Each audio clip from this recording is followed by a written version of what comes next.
Above Life's Turmoil by James Allen. Foreword. We cannot alter external things, nor shape other people to our liking, nor mold the world to our wishes, but we can alter internal things, our desires, passions, thoughts. We can shape our liking to other people, and we can mold the inner world of our own mind in accordance with wisdom, and so reconcile it to the outer world of men and things. The turmoil of the world we cannot avoid, but the disturbances of mind we can overcome. The duties and difficulties of life claim our attention, but we can give rise above all anxiety concerning them. Surrounded by noise, we can yet have a quiet mind involved in responsibilities. The heart can be at rest in the midst of strife. We can know the abiding peace. The 20 pieces which comprise this book, unrelated as some of them are in the letter, will be found to be harmonious in the spirit, in that they point the reader towards those heights of self-knowledge and self-conquest, which, rising above the turbulence of the world, lift their peaks where the heavenly silence reigns. James Allen. Chapter 1. True Happiness. To maintain an unchangeable sweetness of disposition, to think only thoughts that are pure and gentle, and to be happy under all circumstances. Such blessed conditions and such beauty of character and life should be the aim of all, and particularly so of those who wish to lessen the misery of the world. If anyone has failed to lift himself above ungentleness, impurity, and unhappiness, he is greatly deluded if he imagines he can make the world happier by the propagation of any theory or theology. He who is daily living in harshness, impurity, or unhappiness is day by day adding to the sum of the world's misery, whereas he who continually lives in goodwill and does not depart from happiness is day by day increasing the sum of the world's happiness, and this independently of any religious beliefs which these may or may not hold. He who has not learned how to be gentle or giving, loving, and happy has learned very little, great though his book learning and profound his acquaintance which the letter of Scripture may be. For it is in the process of becoming gentle, pure, and happy that the deep, real, and enduring lessons of life are learned. Unbroken sweetness of conduct in the face of all outward antagonism is the infallible indication of a self-conquered soul, the witness of wisdom, and the proof of the possession of truth. A sweet and happy soul is the ripened fruit of experience and wisdom, and it sheds abroad the invisible yet powerful aroma of its influence, gladdening the hearts of others and purifying the world. And all who will, and who have not yet commenced, may begin this day, if they will so resolve, to live sweetly and happily, as becomes the dignity of a true manhood or womanhood. Do not say that your surroundings are against you. A man's surroundings are never against him.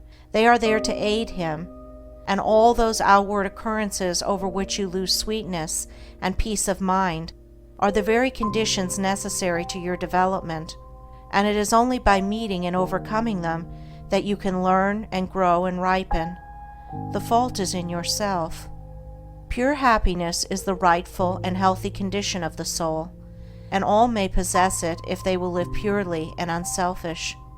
Have good will to all that lives, letting unkindness die, and greed and wrath, so that your lives be made like soft airs passing by. Is this too difficult for you? Then unrest and happiness will continue to dwell with you. Your belief and aspiration and resolve are all that are necessary to make it easy, to render it in the near future a thing accomplished, a blessed state realized. Despondency, irritability, anxiety and complaining, condemning and grumbling, all these are thought cankers, mind diseases. They are the indications of a wrong mental condition, and those who suffer therefrom would do well to remedy their thinking and conduct. It is true there is much sin and misery in the world, so that all our love and compassion are needed, but our misery is not needed. There is already too much of that. No, it is our cheerfulness and happiness that are needed, for there is too little of that. We can give nothing better to the world than beauty of life and character. Without this, all other things are vain. This is preeminently excellent. It is enduring, real, and not to be overthrown, and it includes all joy and blessedness. Cease to dwell pessimistically upon the wrongs around you. Dwell no more in complaints about and revolt against the evil in others, and commence to live free from all wrong and evil yourself. Peace of mind, pure religion, and true reform lie this way. If you would have others true, be true. If you would have the world emancipated from misery and sin, emancipate yourself. If you would have your home and your surroundings happy, be happy. You can transform everything around you if you will transform yourself. Don't bewail and bemoan. Don't waste yourself in rejection, nor bark against the bad, but chant the beauties of the good.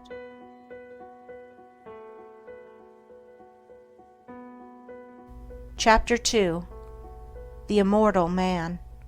Immortality is here and now, and is not a speculative something beyond the grave. It is the lucid state of consciousness in which the sensations of the body, the varying and unrestful states of mind, and the circumstances and events of life are seen to be of a fleeting and therefore of an illusory character. Immortality does not belong to time, and never will be found in time. It belongs to eternity, and just as time is here and now, so is eternity here and now, and a man may find that eternity and establish in it, if he will overcome the self that derives its life from the unsatisfying and perishable things of time. Whilst a man remains immersed in sensation, desire, and the passing events of his day-by-day existence, and regards those sensations, desires, and passing events as of the essence of himself, he can have no knowledge of immortality. The thing which such a man desires, and which he mistakes for immortality, is persistence, that is, a continuous succession of sensations and events in time, living in, loving and clinging to, the things which stimulate and minister to his immediate gratification, and realizing no state of consciousness above and independent of this, he thirsts for its continuance, and strives to banish the thought that he will at last have to part from those earthly luxuries and delights to which he has become enslaved, and which he regards as being inseparable from himself. Persistence is the antithesis of immortality, and to be absorbed in it is spiritual death. Its very nature is change, impermanence. It is a continual living and dying. The death of the body can never bestow upon a man immortality. Spirits are not different from men, and live their little feverish life of broken consciousness, and are still immersed in change and mortality. The mortal man, he who thirsts for the persistence of his pleasure-loving personality, is still mortal after death, and only lives another life with a beginning and an end, without memory of the past or knowledge of the future. The immortal man is he who has detached himself from the things of time by having ascended into the state of consciousness which is fixed and unvariable, and is not affected by passing events and sensations. Human life consists of an ever-moving process of events, and in this procession the mortal man is immersed, and he is carried along with it.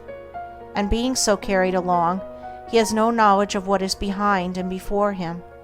The immortal man is he who has stepped out of this procession, and he stands by unmoved and watches it.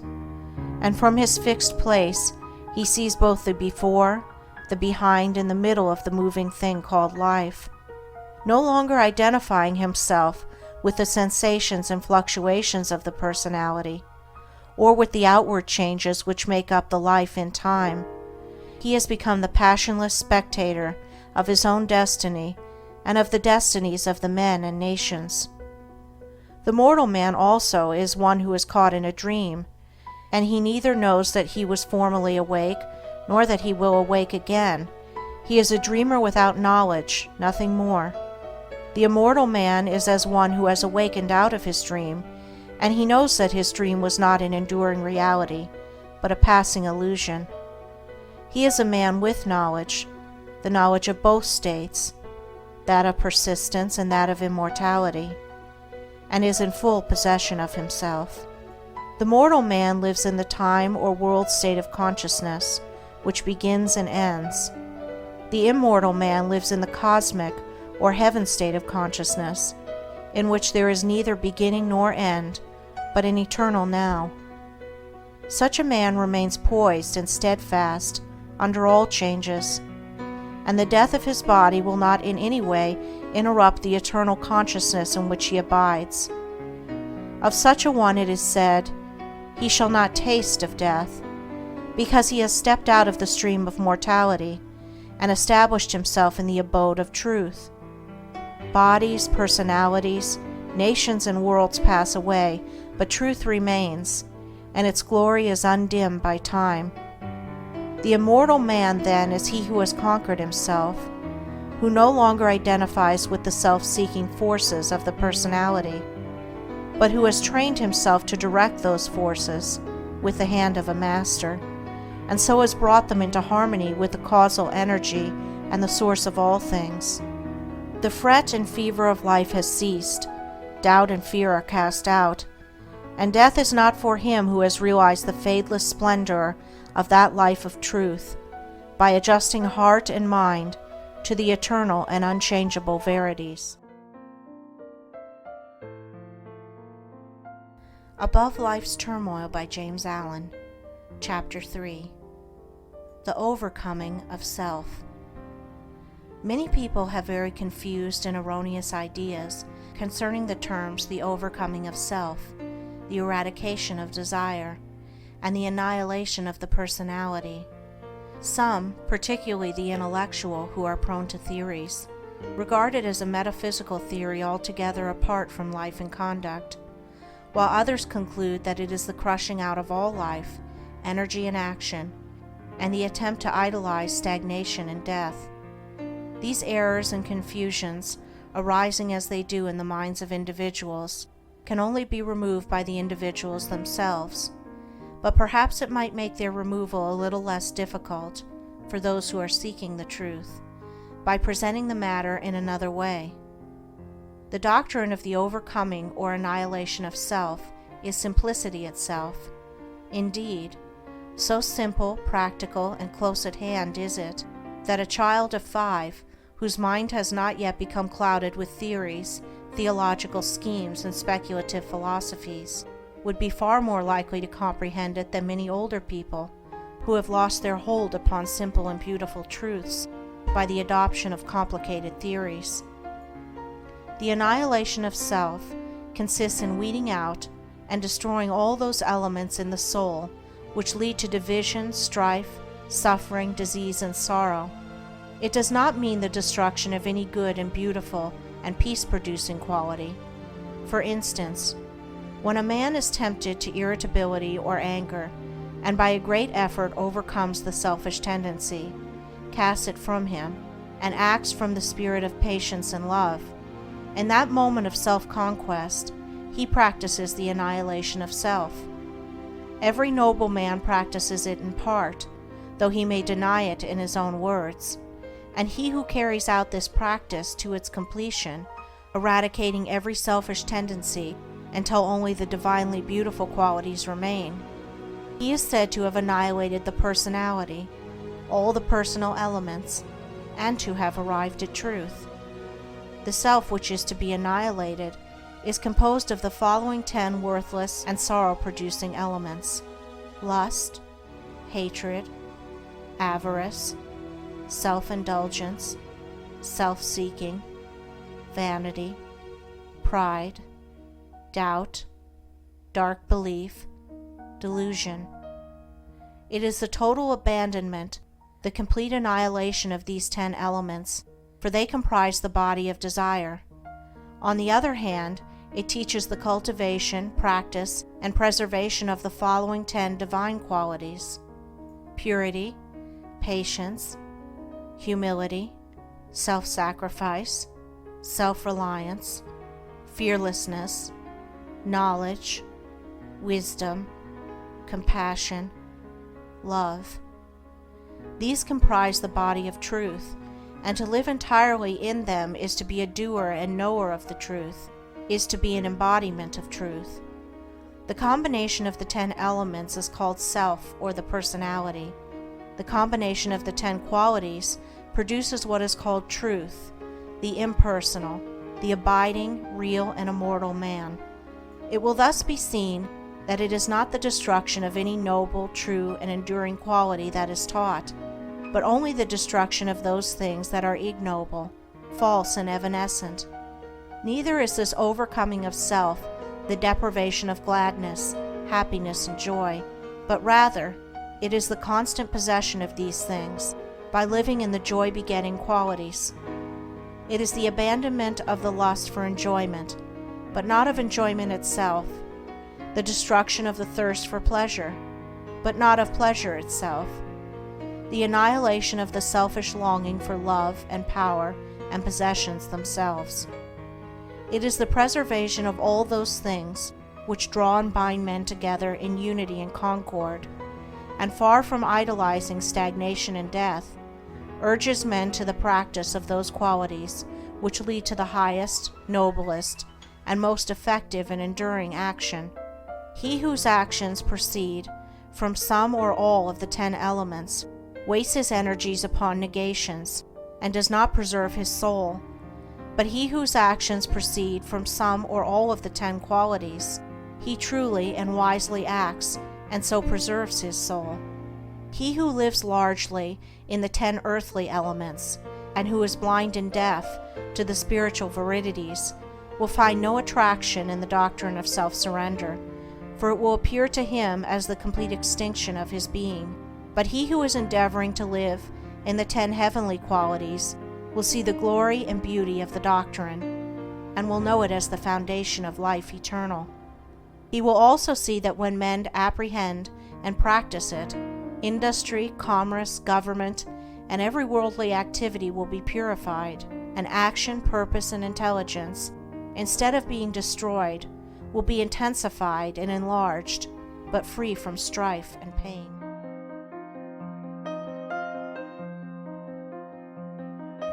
Chapter 4. The Uses of Temptation.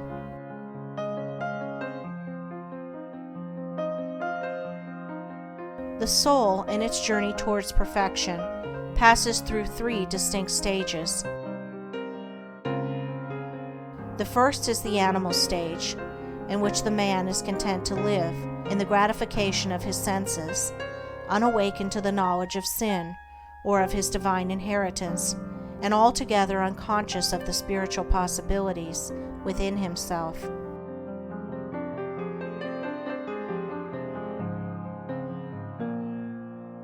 The second is the dual stage, in which the mind is continually oscillating between its animal and divine tendencies, having become awakened to the consciousness of both.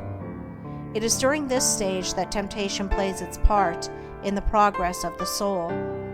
It is a stage of continual fighting, of falling and rising, of sinning and repenting, for the man, still loving and reluctant to leave the gratifications in which he has so long lived, yet also aspires to the purity and excellence of the spiritual state, and he is continually mortified by an undecided choice.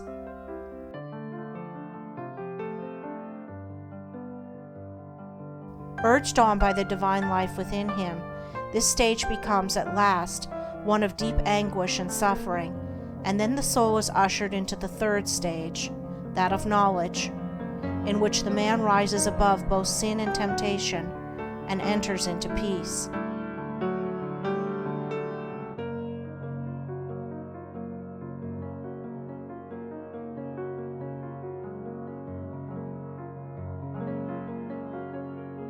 Temptation, like contentment in sin, is not a lasting condition, as the majority of people suppose. It is a passing phase, an experience through which the soul must pass, but as to whether a man will pass through that condition in this present life and realize holiness and heavenly rest here and now will depend entirely upon the strength of his intellectual and spiritual exertions and upon the intensity and ardor with which he searches for truth. Temptation, with all its attendant torments, can be overcome here and now, but it can only be overcome by knowledge. It is a condition of darkness, or of semi-darkness. The fully enlightened soul is proof against all temptation. When a man fully understands the source, nature, and meaning of temptation, in that hour he will conquer it, and will rest from his long travel.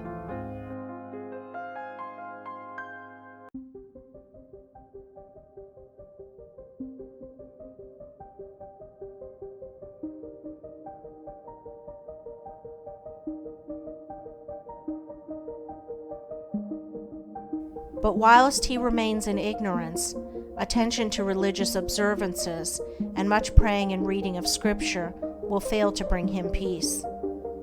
If a man goes out to conquer an enemy, knowing nothing of his enemy's strength, tactics, or place of ambush, he will not only ignominiously fall, but will speedily fall into the hands of an enemy. He who would overcome his enemy, the tempter, must discover his stronghold and place of concealment, and must also find out the unguarded gates in his own fortress, where his enemy effects so easily an entrance.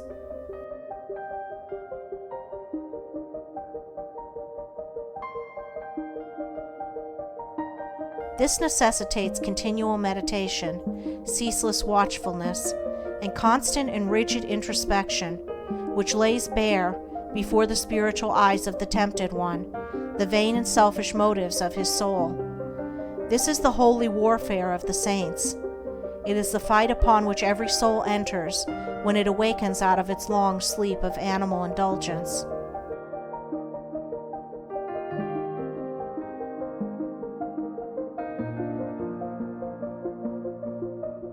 Men fail to conquer, and the fight is indefinitely prolonged, because they labor, almost universally, under two delusions.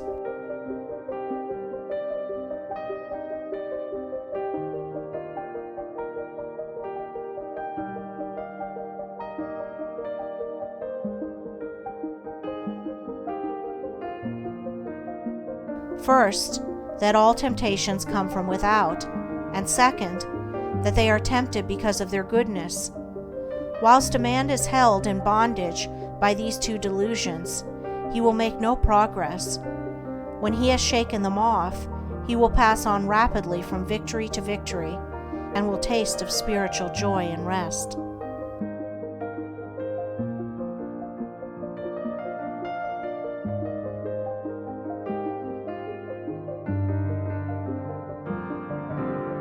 Two searching truths must take the place of these two delusions, and those truths are, first, that all temptation comes from within, and second, that a man is tempted because of the evil that is within him.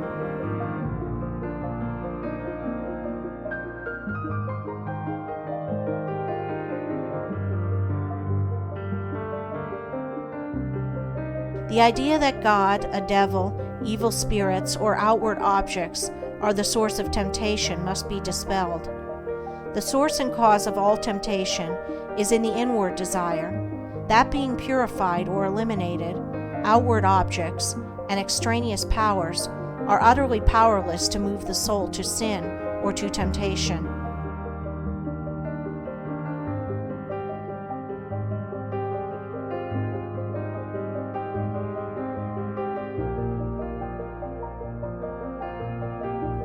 The outward object is merely the occasion of the temptation, never the cause. This is the desire of the one tempted. If the cause existed in the object, all men would be tempted alike.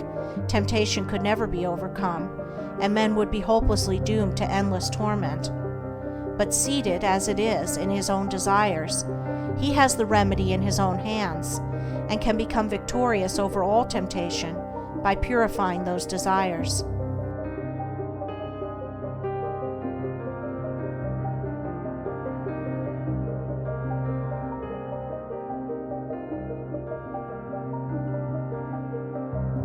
A man is tempted because there are within him certain desires or states of mind which he has come to regard as unholy.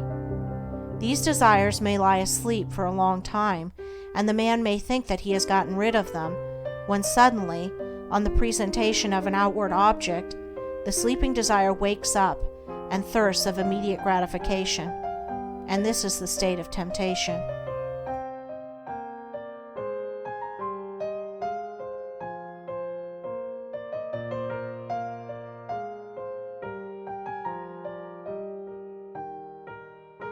The good in man is never tempted. Goodness destroys temptation. It is the evil in a man that is aroused and tempted. The measure of a man's temptations is the exact register of his own unholiness. As a man purifies his heart, temptation ceases. For when a certain unlawful desire has been taken out of the heart, the object which formerly appealed to it can no longer do so, but becomes dead and powerless. For there is nothing left in the heart that can respond to it.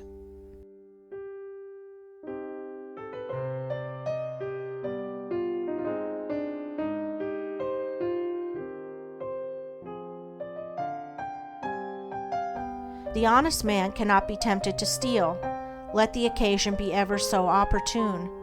The man of purified appetites cannot be tempted to gluttony and drunkenness, though the viands and wines be the most luscious.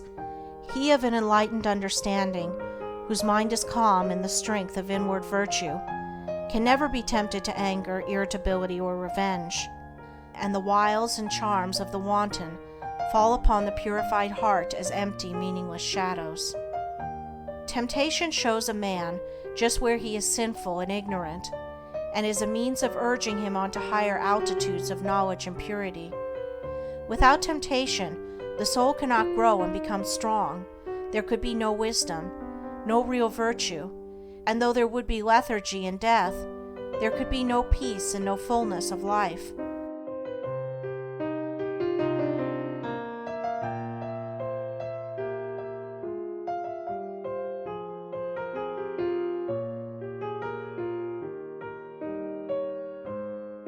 When temptation is understood and conquered, perfection is assured, and such perfection may become any man's who is willing to cast every selfish and impure desire by which he is possessed into the sacrificial fire of knowledge.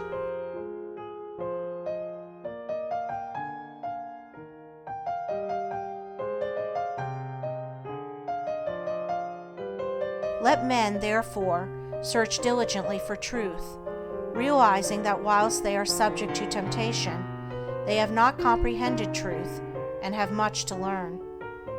You who are tempted, know then that ye are tempted of yourselves. For every man is tempted when he is drawn away from his own lusts, says the Apostle James. You are tempted because you are clinging to the animal within you and are unwilling to let go, because you are living in the false mortal self, which is ever devoid of all true knowledge, knowing nothing, seeking nothing, but its own immediate gratification, ignorant of every truth and of every divine principle. Clinging to that self, you continually suffer the pains of three separate torments.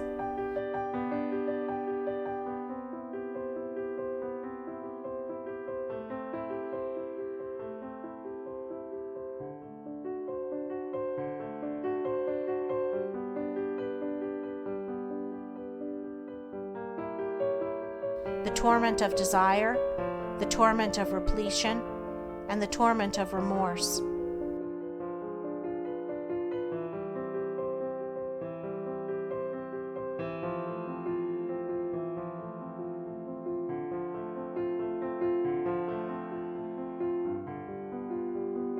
So flameth Trishna, lust and thirst of things. Eager, ye cleave to shadows, dote on dreams. A false self in the midst ye plant, and make a world around which seems blind to the height beyond, deaf to the sound of sweet airs breathed from far past Indra's sky, dumb to the summons of the true life kept for him who false puts by.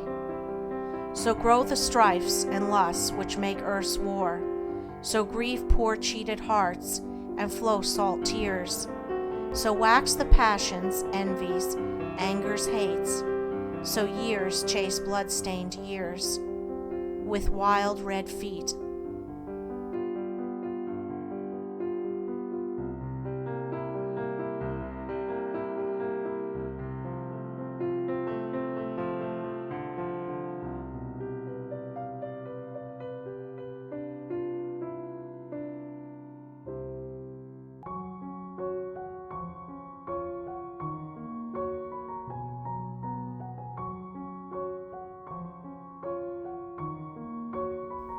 In that false self lies the germ of every suffering, the blight of every hope, the substance of every grief. When you are ready to give it up, when you are willing to have laid bare before you all its selfishness, impurity, and ignorance, and to confess its darkness to the uttermost, then will you enter upon the life of self-knowledge and self-mastery. You will become conscious of the God within you, of that divine nature which, seeking no gratification, abides in a region of perpetual joy and peace, where suffering cannot come, and where temptation can find no foothold.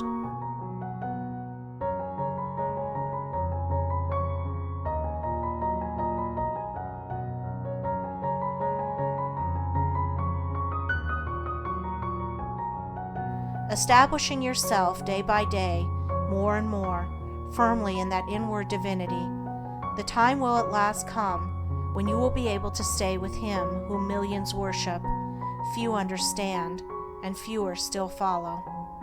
The Prince of this world cometh, and hath nothing in me. Above Life's Turmoil by James Allen. Chapter 5. The Man of Integrity. There are times in the life of every man who takes his stand on high moral principles, when his faith in and knowledge of those principles is tested to the uttermost.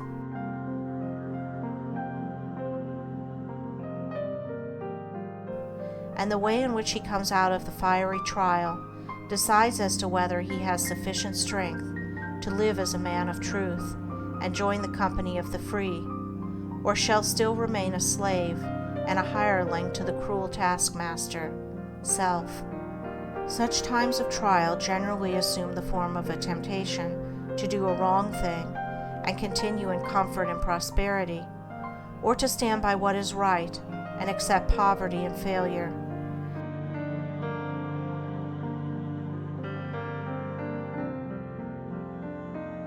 And so powerful is the trial that to the tempted one it plainly appears on the face of things as though, if he chooses the wrong, his material success will be assured for the remainder of his life, but if he does what is right, he will be ruined forever.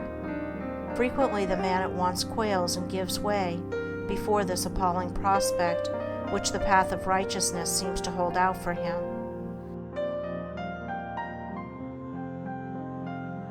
Frequently the man at once quails and gives way before this appalling prospect which the path of righteousness seems to hold out for him. But should he prove sufficiently strong to withstand this onslaught of temptation, then the inward seducer, the spirit of self, assumes the grab of an angel of light and whispers, "Think of your wife and children.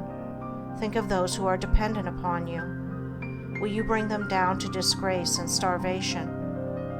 Strong indeed and pure must be the man who can come triumphant out of such a trial, but he who does so enters at once a higher realm of life, where his spiritual eyes are open to see beautiful things.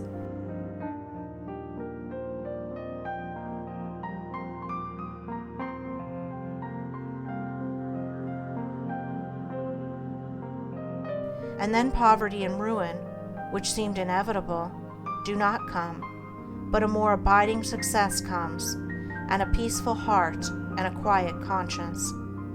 But he who fails does not obtain the promised prosperity, and his heart is restless and his conscience troubled. The right doer cannot ultimately fail. The wrongdoer cannot ultimately succeed. For such is the law which moves to righteousness, which none at last can turn aside or stray. And it is because justice is at the heart of things, because the great law is good, that the man of integrity is superior to fear and failure and poverty and shame and disgrace. As the poet further says of this law, the heart of its love, the end of it, is peace and consummation, sweet obey.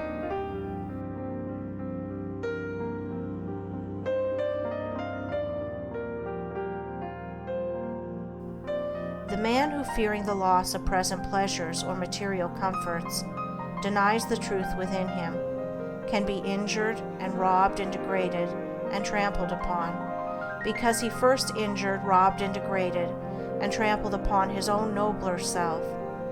But the man of steadfast virtue, of unblemished integrity, cannot be subject to such conditions, because he has denied the craven self within him, and has taken refuge in truth. It is not the scourge and the chains which make a man a slave, but the fact that he is a slave. Slander, accusation, and malice cannot affect the righteous man, nor call from him any bitter response, nor does he need to go about to defend himself and prove his innocence. His innocence and integrity alone are a sufficient answer to all that hatred may attempt against him. Nor can he ever be subdued by the forces of darkness, having subdued all those forces within himself. But he turns all evil things to good account. Out of darkness he brings light, out of hatred love, out of dishonor honor, and slanders, envies, and misrepresentations only serve to make more bright the jewel of truth within him, and to glorify his high and holy destiny. Let the man of integrity rejoice, and be glad when he is severely tried. Let him be thankful that he has been given an opportunity of proving his loyalty to the noble principles which he has espoused. And let him think, now is the hour of holy opportunity. Now is the day of triumph for truth. Though I lose the whole world, I will not desert the right. So thinking, he will return good for evil, and will think compassionately of the wrongdoer.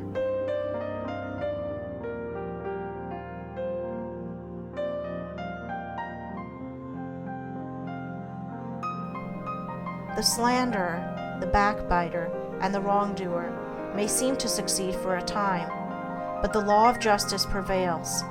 The man of integrity may seem to fail for a time, but he is invincible, and in none of the worlds, visible or invisible, can there be forged a weapon that shall prevail against him.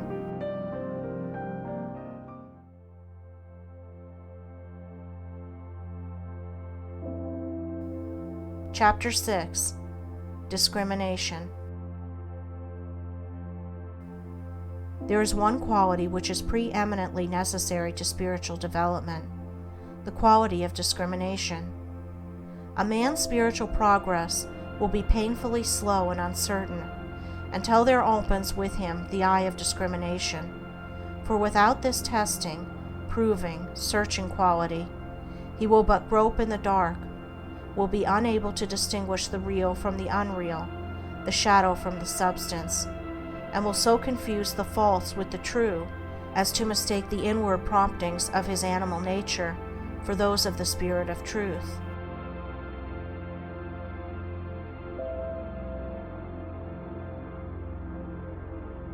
Where facts are confounded with truths, opinions with principles, and where ideas, events, men, and things appear to be out of all relation to each other, a man's mind and life should be free from confusion.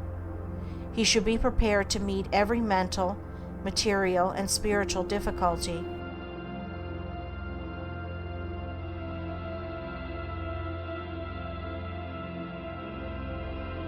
A blind man, left in a strange place, may go grope his way in the darkness, but not without much confusion and many painful falls and bruisings.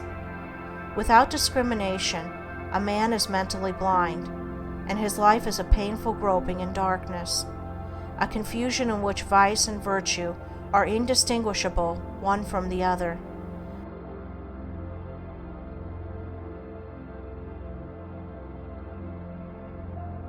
Where facts are confounded with truths, opinions with principles, and where ideas, events, men, and things appear to be out of all relation to each other. A man's mind and life should be free from confusion. He should be prepared to meet every mental, material, and spiritual difficulty, and should not be inextricably caught, as many are, in the meshes of doubt, indecision, and uncertainty when troubles and so-called misfortunes come along.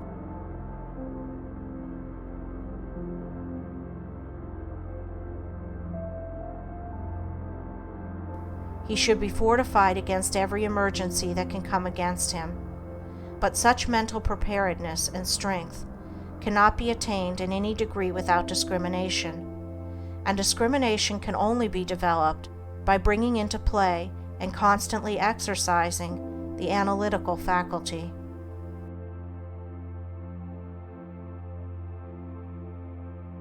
Mind, like muscle, is developed by use, and the assiduous exercise of the mind in any given direction will develop, in that direction, mental capacity and power. The merely critical faculty is developed and strengthened by continuously comparing and analyzing the ideas and opinions of others.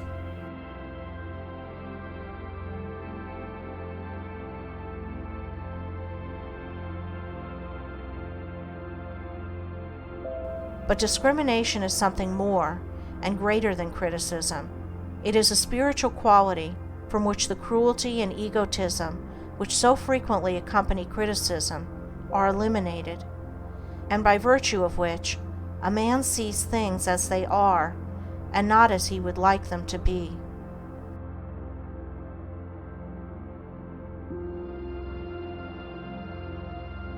Discrimination, being a spiritual quality, can only be developed by spiritual methods, namely, by questioning, examining, and analyzing one's own ideas, opinions, and conduct. The critical, fault-finding faculty must be withdrawn from its merciless application to the opinions and conduct of others, and must be applied with undiminished severity to oneself.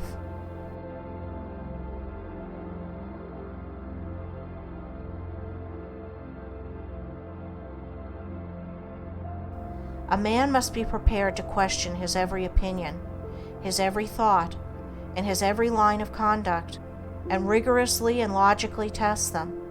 Only in this way can the discrimination which destroys confusion be developed. Before a man can enter upon such mental exercise, he must make himself of a teachable spirit. This does not mean that he must allow himself to be led by others. It means that he must be prepared to yield up any cherished thoughts to which he clings, if it will not bear the penetrating light of reason, if it shrivels up before the pure flames of searching aspirations.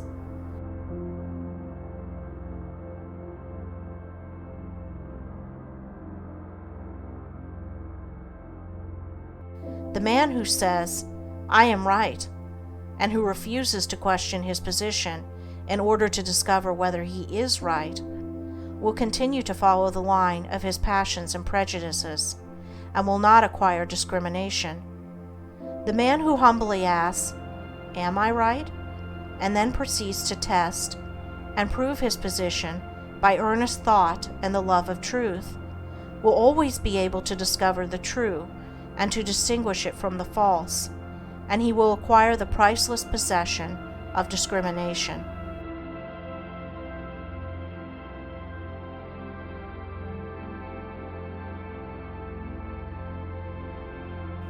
The man who is afraid to think searchingly upon his opinions, and to reason critically upon his position, will have to develop moral courage before he can acquire discrimination. A man must be true to himself, fearless with himself, before he can perceive the pure principles of truth, before he can receive the all-revealing light of truth. The more truth is inquired of, the brighter it shines. It cannot suffer under examination and analysis. The more error is questioned, the darker it grows. It cannot survive the entrance of pure and searching thought.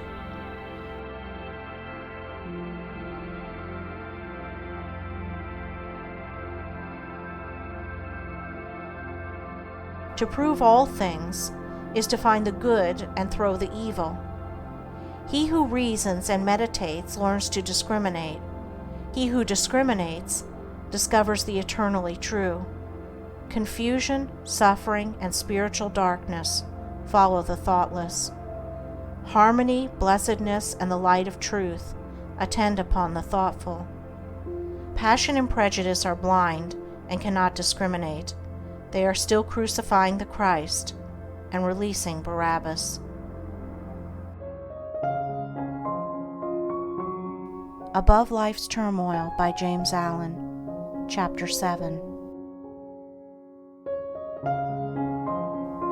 Belief, the basis of action.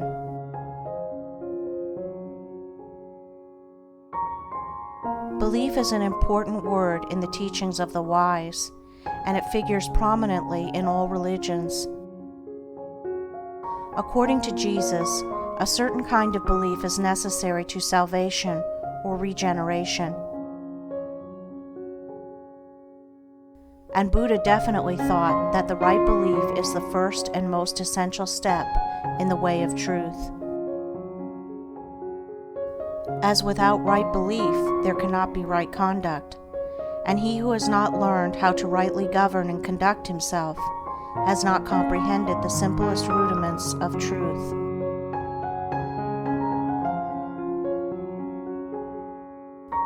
Belief, as laid down by the great teachers, is not belief in any particular school, philosophy, or religion, but consists of an attitude of mind determining the whole course of one's life. Belief and conduct are, therefore, inseparable, for the one determines the other. Belief is the basis of all action, and this being so, the belief which dominates the hearts or minds is shown in the life.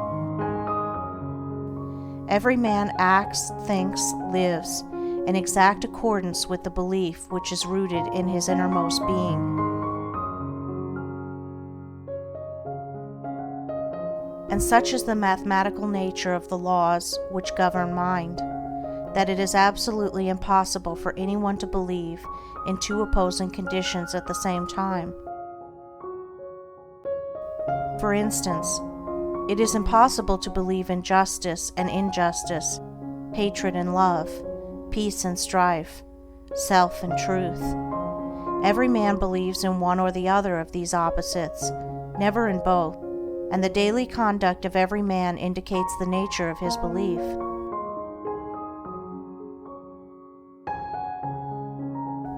The man who believes in justice, who regards it as an eternal and indestructible principle, never boils over with righteous indignation, does not grow cynical and pessimistic over the inequalities of life, and remains calm and untroubled through all trials and difficulties.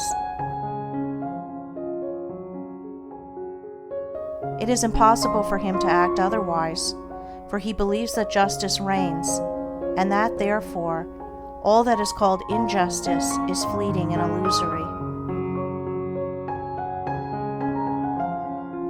The man who is continually getting enraged over the injustice of his fellow man, who talks about himself being badly treated, or who mourns the lack of justice in the world around him, shows by his conduct, his attitude of mind, that he believes in injustice. However he may protest to the contrary, in his inmost heart he believes that confusion and chaos are dominant in the universe. The result being that he dwells in misery and unrest, and his conduct is faulty.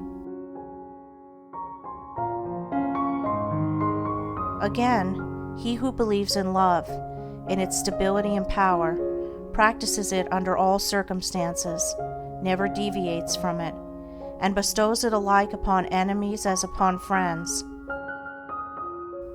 He who slanders and condemns, speaks disparagingly of others, or regards them with contempt, believes not in love, but hatred. All his actions prove it, even though with tongue or pen he may eulogize love.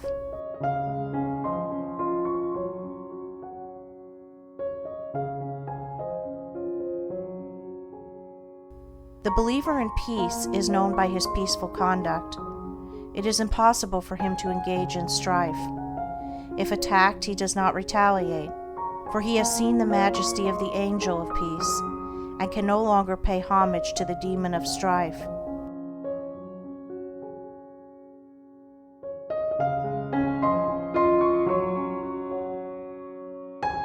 The stirrer-up of strife, the lover of argument, he who rushes into self-defense upon any or every provocation, believes in strife, and will have naught to do with peace.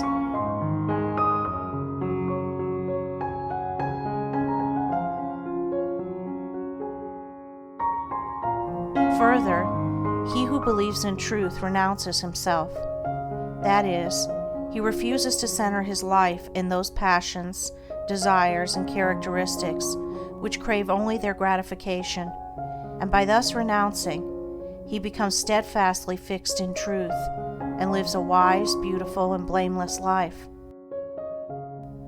The believer in self is known by his daily indulgences, gratifications, and vanities, and by the disappointments, sorrows, and mortifications which he continually suffers.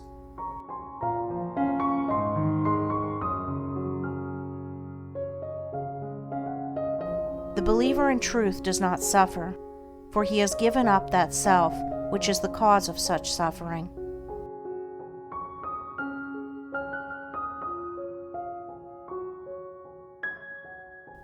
It will be seen by the foregoing that every man believes either in permanent and eternal principles directing human life towards law and harmony, or in the negation of those principles, with the resultant chaos in human affairs and in his own life.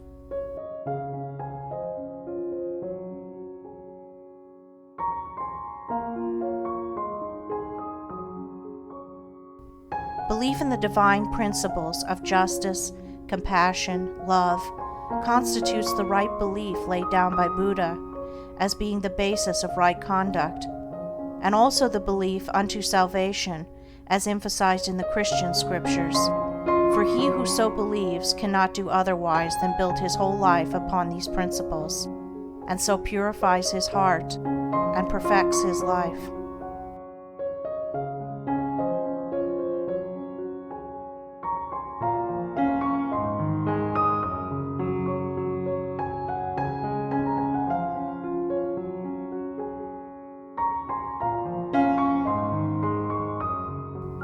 Belief in the negation of this divine principle constitutes what is called, in all religions, unbelief, and this unbelief is manifested as a sinful, troubled, and imperfect life.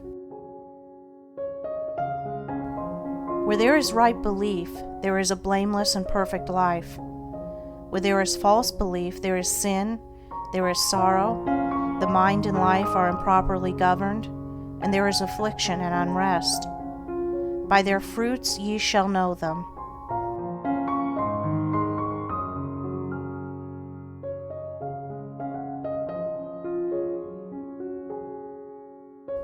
There is much to talk about, belief in Jesus. But what does belief in Jesus mean? It means belief in his words, in the principles he enunciated and lived, in his commandments, and in his exemplary life of perfection.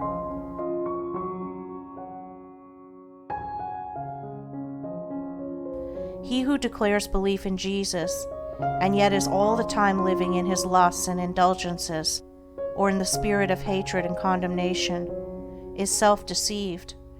He believes not in Jesus. He believes in his own animal self.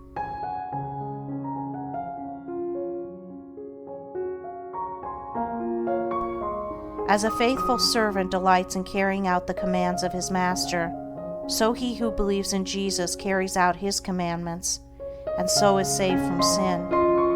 The supreme test of belief in Jesus is this: do I keep his commandments? And this test is applied by St. John himself in the following words: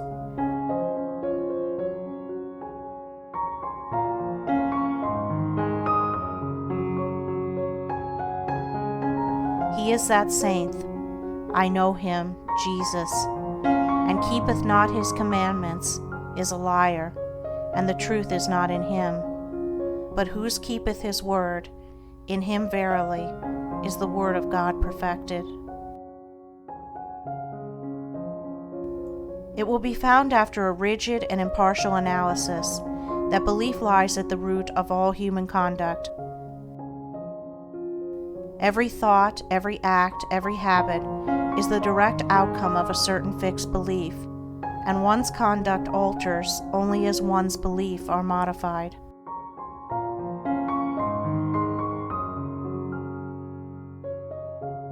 What we cling to in that we believe, we practice in that we believe. When our belief in a thing ceases, we can no longer cling to or practice it. It falls away from us as a garment outworn. Men cling to their lusts and lies and vanities because they believe in them, believe there is gain and happiness in them.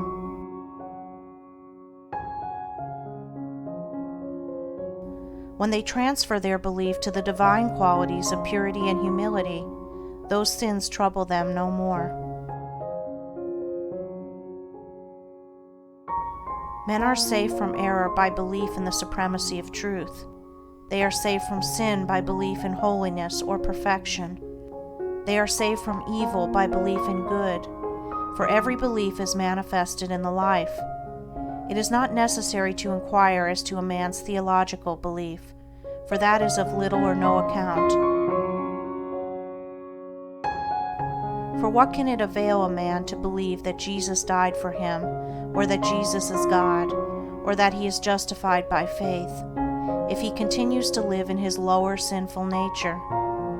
All that is necessary to ask is this: how does a man live? How does he conduct himself under trying circumstances? The answer to these questions will show whether a man believes in the power of evil or in the power of good.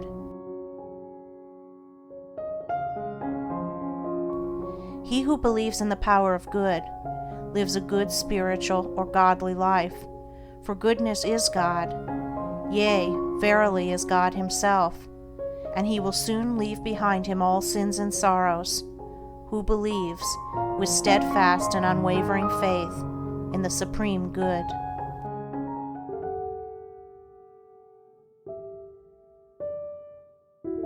Chapter 8. The belief that saves. It has been said that a man's whole life and character is the outcome of his belief, and also that his belief has nothing whatever to do with his life. Both statements are true. The confusion and contradiction of these two statements are only apparent, and are quickly dispelled when it is remembered that there are two entirely distinct kinds of beliefs, namely, head belief and heart belief.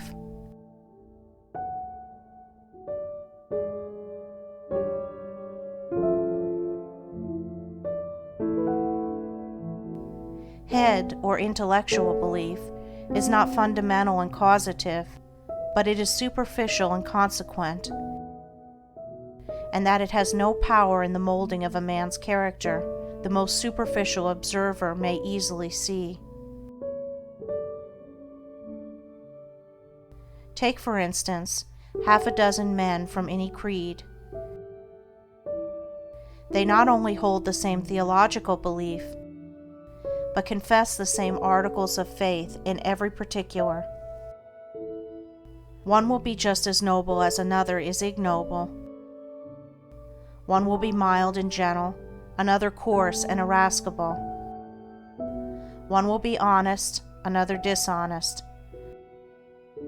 One will indulge certain habits, which another will rigidly abjure, and so on, plainly indicating that theological belief is not an influential factor in a man's life.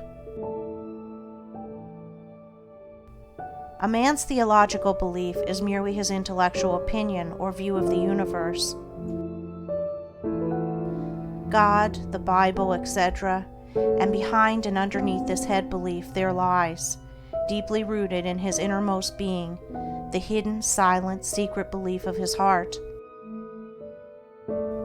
And it is this belief which molds and makes his whole life. It is this which makes those 6 men who, whilst holding the same theology, are yet so vastly at variance in their deeds. They differ in the vital belief of the heart.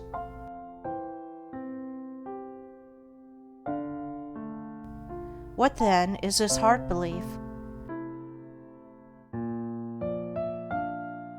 It is that which a man loves and clings to and fosters in his soul.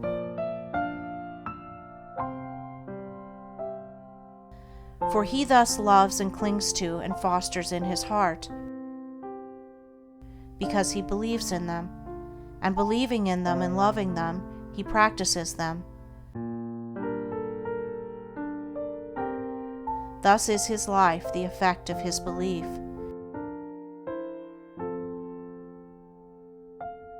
But it has no relation to the particular creed which comprises his intellectual belief. One man clings to impure and immoral things because he believes in them. Another man does not cling to them because he has ceased to believe in them.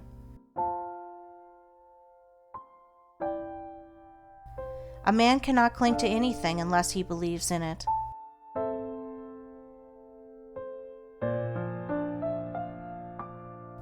Belief always precedes action. Therefore, a man's deeds in life are the fruits of his belief. The priest and the Levite who passed by the injured and helpless man held no doubt very strongly to the theological doctrines of their fathers. That was their intellectual belief. But in their hearts they did not believe in mercy, and so live and acted accordingly. The Good Samaritan may or may not have had any theological beliefs, nor was it necessary that he should have, but in his heart he believed in mercy and acted accordingly. Strictly speaking, there are only 2 beliefs which vitally affect the life, and they are belief in good and belief in evil. He who believes in all those things that are good will love them and live in them.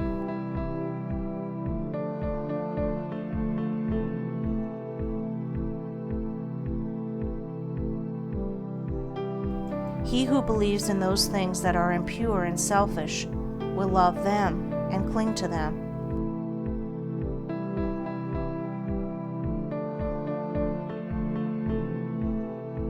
The tree is known by its fruits.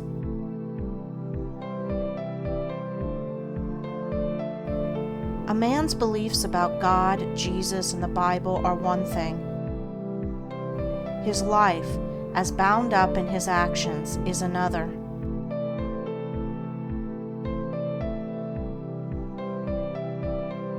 Therefore, a man's theological belief is of no consequence. But the thoughts which he harbors, his attitude of mind towards others, and his actions, these, and these only, determine and demonstrate whether the belief of a man's heart is fixed in the false or true.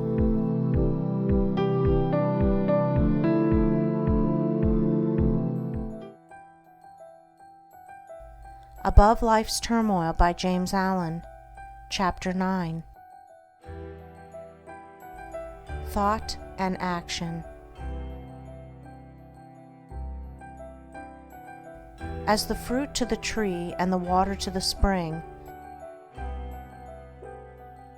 so is action to thought. It does not come into manifestation suddenly and without a cause. It is the result of a long and silent growth, the end of a hidden process which has long been gathering force. The fruit of the tree and the water gushing from the rock are both the effect of a combination of natural processes in air and earth, which have long worked together in secret to produce the phenomenon.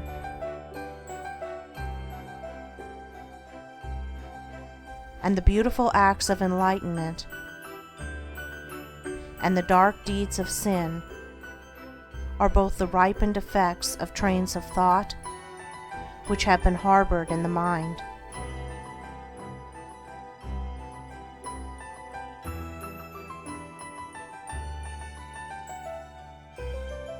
The sudden falling, when greatly tempted, into some grievous sin by one who was believed, and who probably believed himself, to stand firm, is seen neither to be a sudden nor a causeless thing, when the hidden processes of thought which led up to it are revealed. The falling was merely the end, the outworking, the finished result of what commenced in the mind probably years before. The man had allowed a wrong thought to enter his mind, and a second and a third time he had welcomed it and allowed it to nestle in his heart. Gradually he became accustomed to it, and cherished and fondled and tended it, until at last it attained such strength and force that it attracted to itself the opportunity which enabled it to burst forth and ripen into act.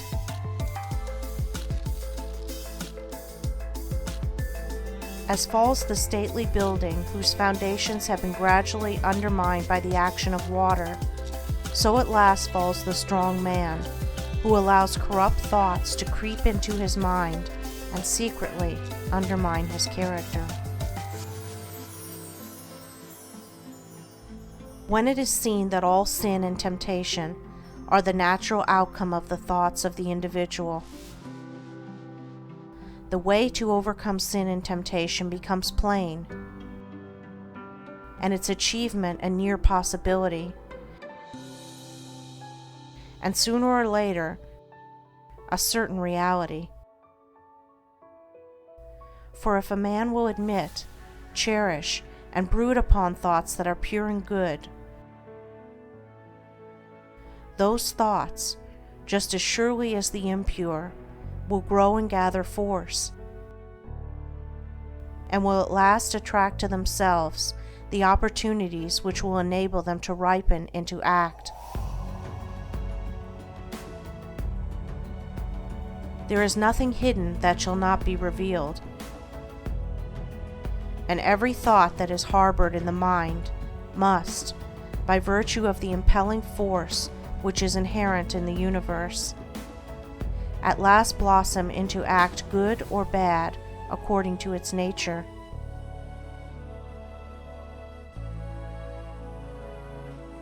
The divine teacher and the sensualist are both the product of their own thoughts, and have become what they are as the result of the seeds of thought which they have implanted, are allowed to fall into the garden of the heart, and have afterwards watered, tended, and cultivated. Let no man think he can overcome sin and temptation by wrestling with opportunity. He can only overcome them by purifying his thoughts. And if he will, day by day, in the silence of his soul and in the presence of his duties, strenuously overcome all erroneous inclination, and put in its place thoughts that are true and that will endure the light. Opportunity to do evil will give place to opportunity for accomplishing good. For a man can only attract that to him which is in harmony with his nature. And no temptation can gravitate to a man unless there is that in his heart which is capable of responding to it. Guard well your thoughts, reader, for what you really are in your secret thoughts today, be it good or evil, you will, sooner or later, become an actual deed. He who unwaringly guards the portals of his mind against the intrusion of sinful thoughts, and occupies himself with loving thoughts, with pure, strong, and beautiful thoughts, will, when the season of their ripening comes, bring forth the fruits of gentle and holy deeds, and no temptation that can come against him shall find him unarmed or unprepared. Above Life's Turmoil by James Allen. Chapter 10. Your mental attitude. As a being of thought, your dominant mental attitude will determine your conditions in life. It will also be the gauge of your knowledge.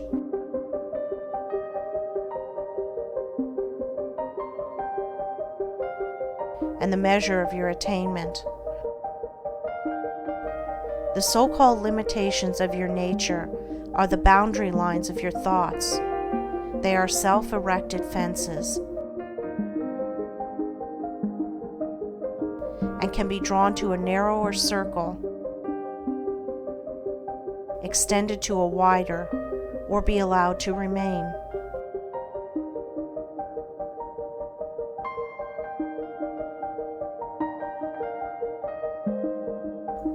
You are the thinker of your thoughts, and as such you are the maker of yourself and condition.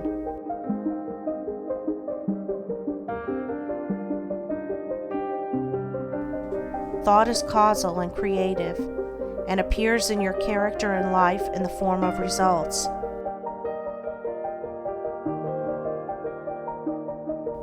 There are no accidents in your life.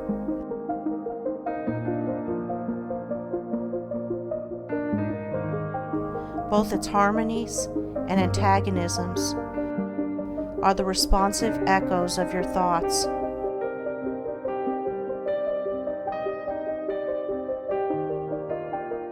A man thinks, and his life appears.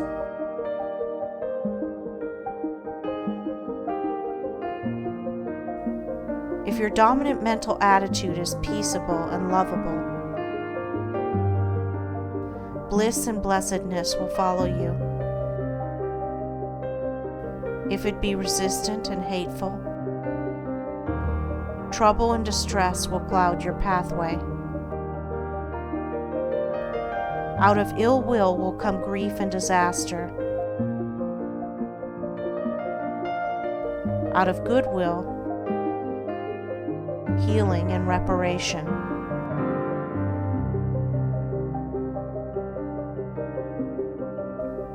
You imagine your circumstances as being separate from yourself, but they are intimately related to your thought world. Nothing appears without an adequate cause. Everything that happens is just. Nothing is fated. Everything is formed.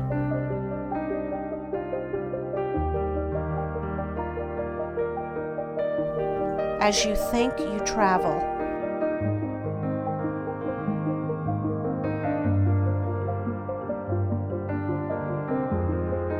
As you love, you attract.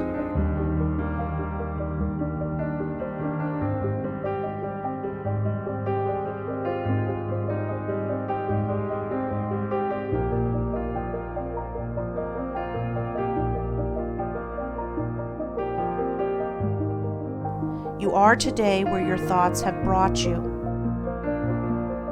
You will be tomorrow where your thoughts take you. You cannot escape the result of your thoughts.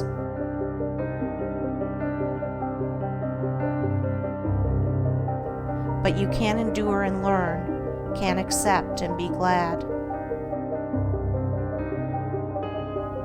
You will always come to the place where your love, your most abiding and intense thought, can receive its measure of gratification.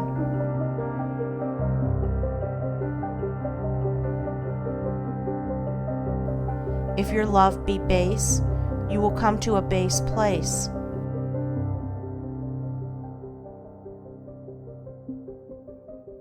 If it be beautiful, you will come to a beautiful place.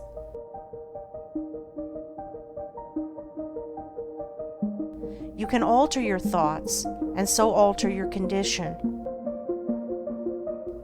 Strive to perceive the vastness and grandeur of your responsibility. You are powerful, not powerless. You are as powerful to obey as you are to disobey, as strong to be pure as to be impure, as ready for wisdom as for ignorance.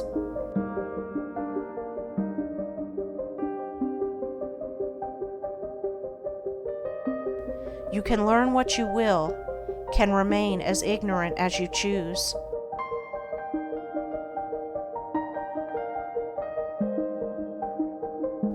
If you love knowledge, you will obtain it.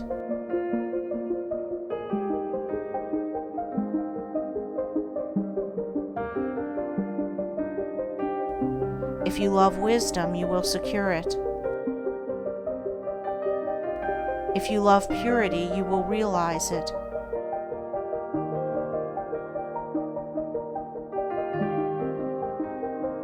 And you choose by the thoughts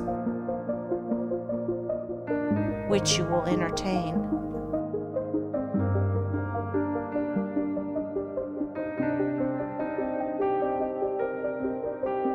A man remains ignorant because he loves ignorance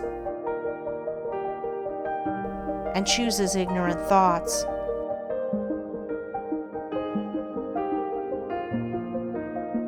A man becomes wise because he loves wisdom and chooses wise thoughts.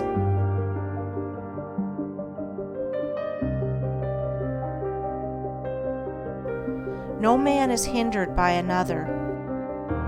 He is only hindered by himself. No man suffers because of another. He suffers only because of himself.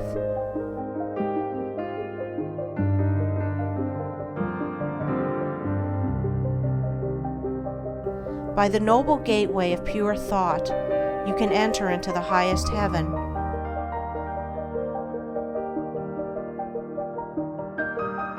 By the ignoble doorway of impure thought, you can descend into the lowest hell.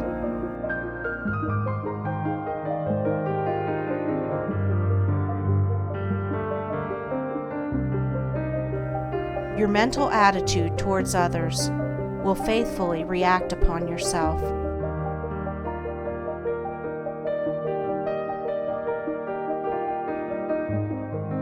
And will manifest itself in every relation of your life.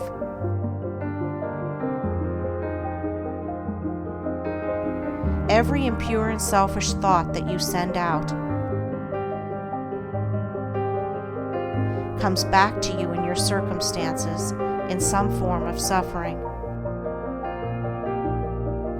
Every pure and unselfish thought returns to you in some form of blessedness. Your circumstances are effects of which the cause is inward and invisible.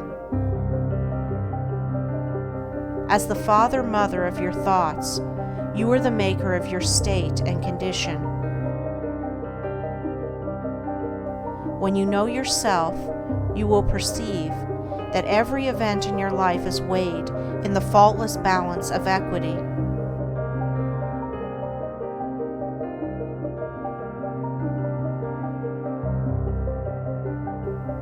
When you understand the law within your mind, you will cease to regard yourself as the impotent and blind tool of circumstances, and will become the strong and seeing master.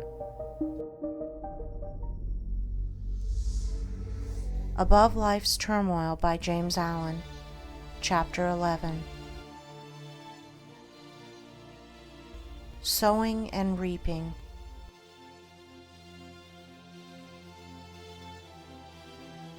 Go into the fields and country lanes in the springtime, and you will see farmers and gardeners busy sowing seeds in the newly prepared soil. If you were to ask any one of those gardeners or farmers what kind of produce he expected from the seed he was sowing,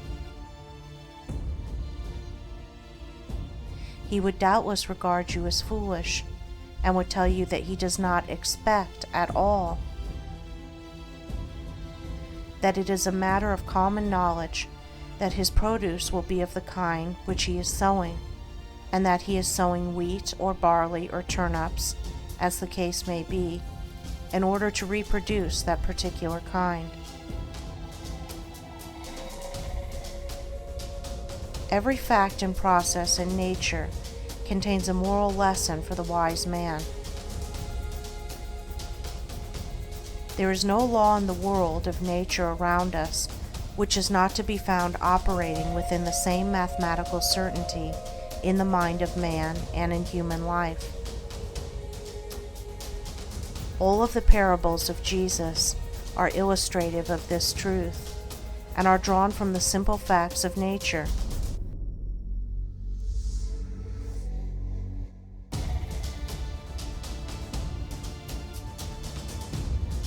Thoughts, words, and acts are seeds sown, and by the inviolable law of things, they produce after their kind. A man who thinks hateful thoughts brings hatred upon himself. The man who thinks loving thoughts is loved. The man whose thoughts, words, and acts are sincere is surrounded by sincere friends. The insincere man is surrounded by insincere friends. The man who sows wrong thoughts and deeds and prays that God will bless him is in the position of a farmer who, having sown tares, asks God to bring forth for him a harvest of wheat. That which ye sow ye reap. See yonder fields. The sesamum was sesamum. The corn was corn. The silence and the darkness knew. So is a man's fate born. He cometh reaper of the things he sowed. He who would be blessed, let him scatter blessings. He who would be happy, let him consider the happiness of others. Then there is another side to this seed sowing.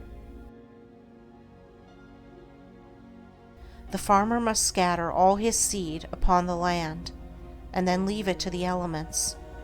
Were he to covetously hoard his seed, he would lose both it and his produce, for his seed would perish. It perishes when he sows it, but in perishing it brings forth a great abundance. So in life, we get by giving, we grow rich by scattering. The man who says he is in possession of knowledge, which he cannot give out because the world is incapable of receiving it, either does not possess such knowledge, or if he does, will soon be deprived of it, if he is not already so deprived. To hoard is to lose. To exclusively retain is to be dispossessed. Even the man who would increase his material wealth must be willing to part with, invest, what little capital he has, and then wait for the increase, So long as he retains his hold on his precious money, he will not only remain poor, but will be growing poorer every day. He will, after all, lose the thing he loves, and will lose it without increase. But if he wisely lets it go, if, like the farmer, he scatters his seeds of gold, then he can faithfully wait for, and reasonably expect, the increase. Men are asking God to give them peace and purity, and righteousness and blessedness, but are not obtaining these things. And why not? Because they are not practicing them, not sowing them.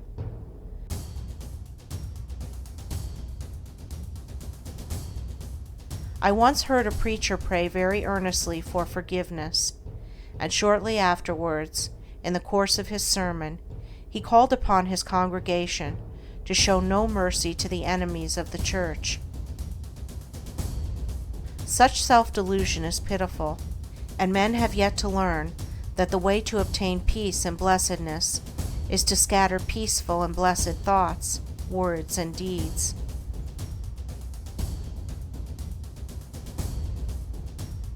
Men believe that they can sow the seeds of strife, impurity, and unbrotherliness, and then gather in a rich harvest of peace, purity, and concord by merely asking for it.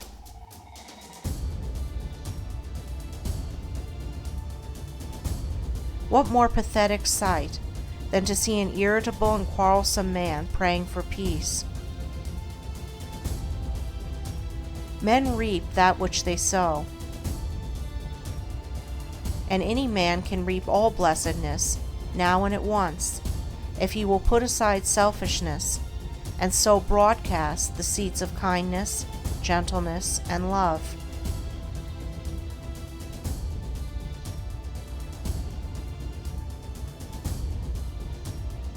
If a man is troubled, perplexed, sorrowful, or unhappy, let him ask, what mental seeds have I been sowing? What seeds am I sowing? What have I done for others? What is my attitude towards others? What seeds of trouble and sorrow and unhappiness have I sown, that I should thus reap these bitter weeds? Let him seek within and find, and having found, let him abandon all the seeds of self, and sow henceforth only the seeds of truth. Let him learn of the farmer the simple truths of wisdom.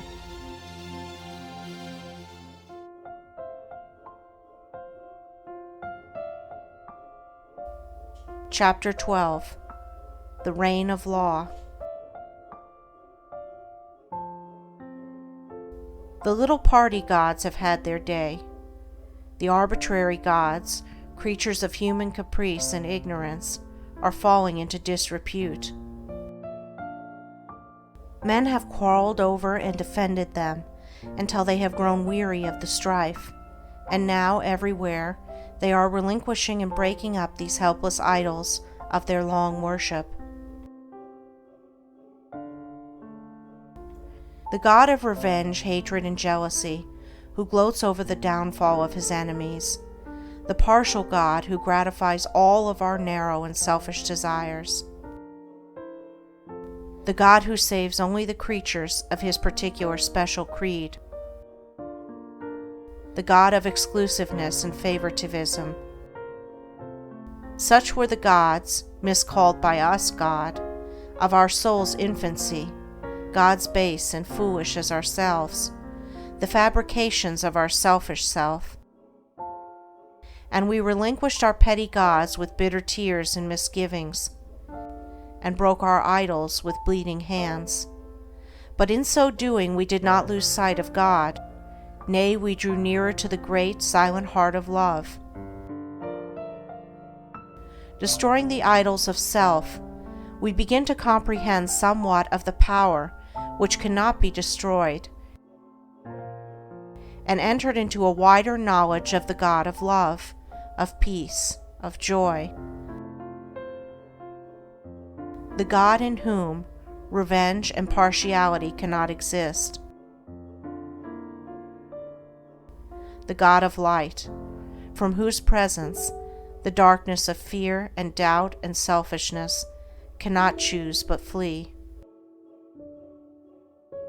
We have reached one of those epochs in the world's progress which witnesses the passing of the false gods, the gods of human selfishness and human illusion.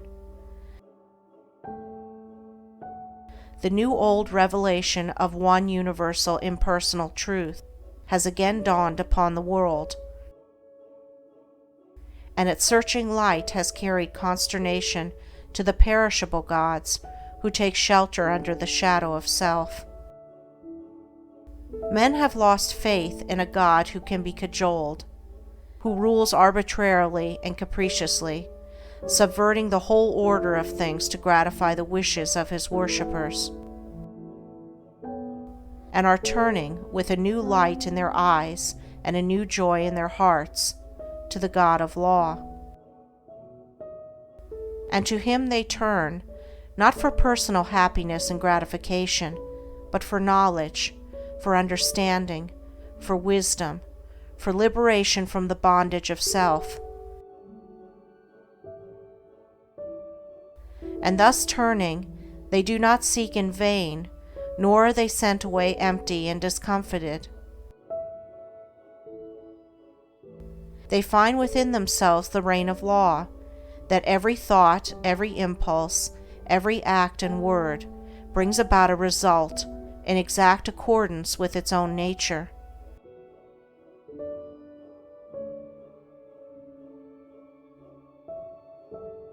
That thoughts of love bring about beautiful and blissful conditions.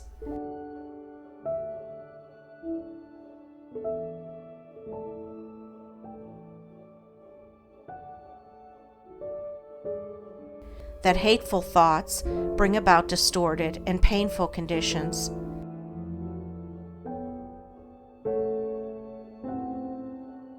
That thoughts and acts, good and evil, are weighed in the faultless balance of the supreme law, and receive their equal measure of blessedness on the one hand and misery on the other.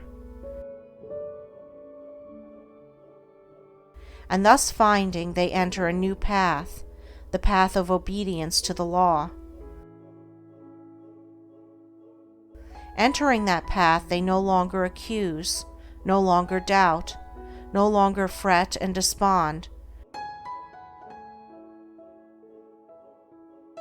for they know that God is right, the universal laws are right, the cosmos is right, and that they themselves are wrong, if wrong there is, and that their salvation depends upon themselves, upon their own efforts, upon their personal acceptance of that which is good, and deliberate rejection of that which is evil. No longer merely hearers, they become doers of the word, and they acquire knowledge, they receive understanding, they grow in wisdom.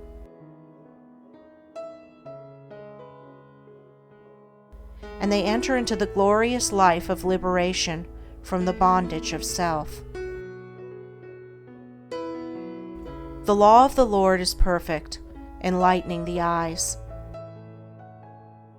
Imperfection lies in man's ignorance, in man's blind folly.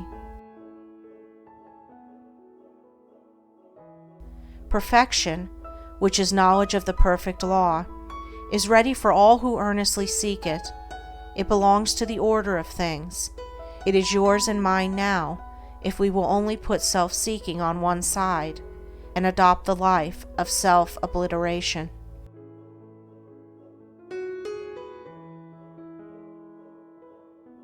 The knowledge of truth, with its unspeakable joy, its calmness and quiet strength,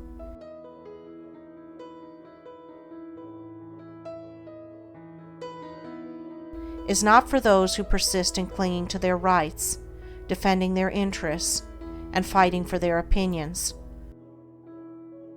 whose works are imbued with the personal I, and who build upon the shifting sands of selfishness and egotism. It is for those who renounce these causes of strife, these sources of pain and sorrow, and they are indeed children of truth, disciples of the Master, worshippers of the Most High.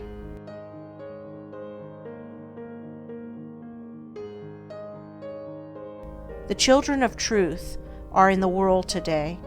They are thinking, acting, writing, speaking, yea, even prophets are among us.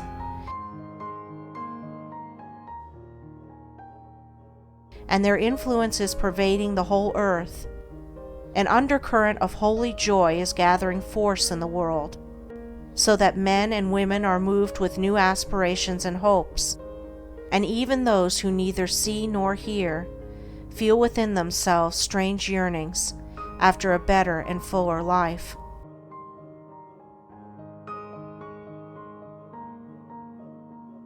The law reigns, and it reigns in men's hearts and lives, and they have come to understand the reign of law who have sought out the tabernacle of the true God by the fair pathway of unselfishness.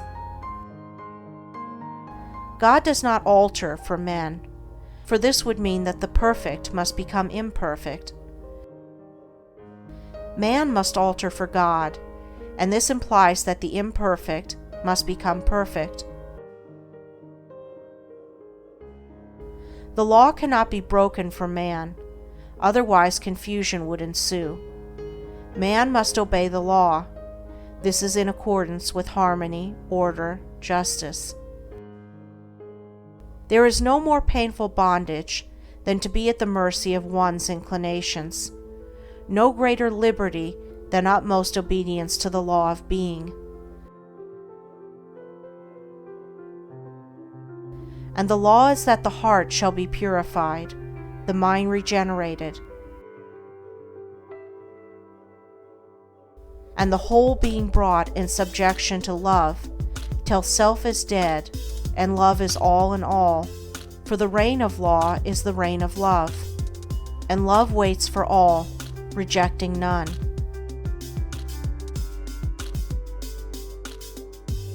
Love may be claimed and entered into now, for it is the heritage of all.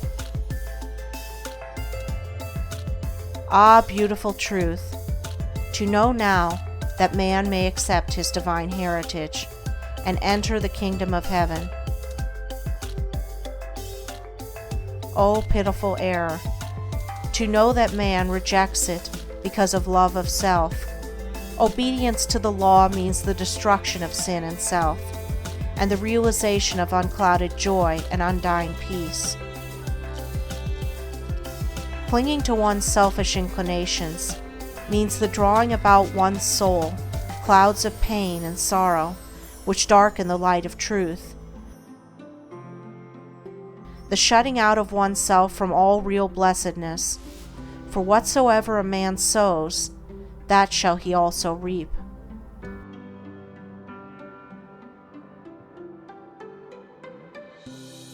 Verily the law reigneth, and reigneth forever, and justice and love are its eternal ministers.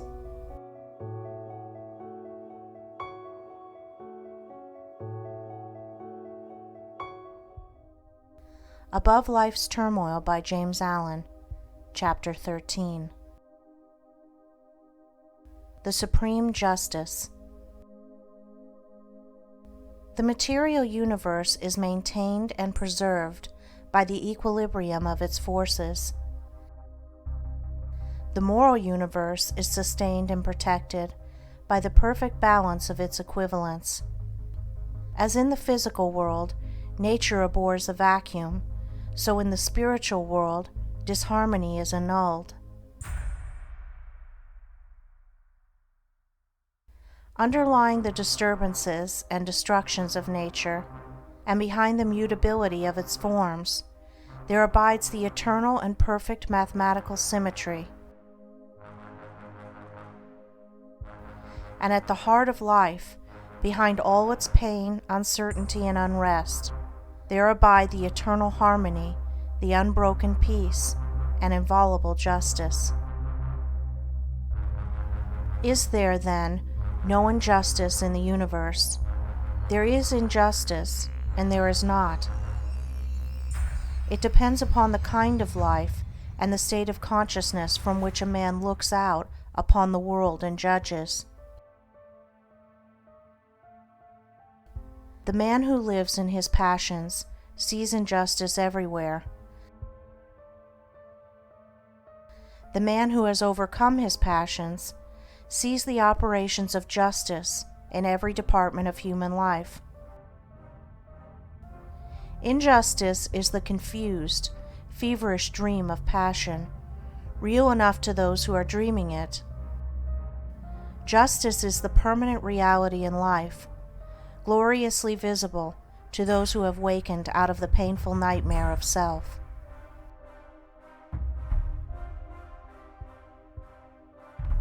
The divine order cannot be perceived until passion and self are transcended. The faultless justice cannot be apprehended until all sense of injury and wrong is consumed in the pure flames of all-embracing love. The man who thinks, "I have been slighted, I have been injured, I have been insulted, I have been treated unjustly," cannot know what justice is.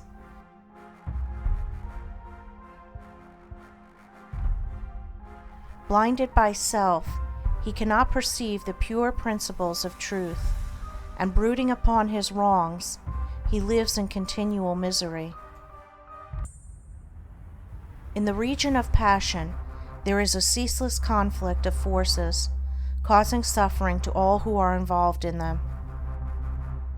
There is action and reaction, deed and consequence, cause and effect, and within and above all is the divine justice, regulating the play of forces with the utmost mathematical accuracy, balancing cause and effect with the finest precision. But this justice is not perceived, cannot be perceived, by those who are engaged in the conflict.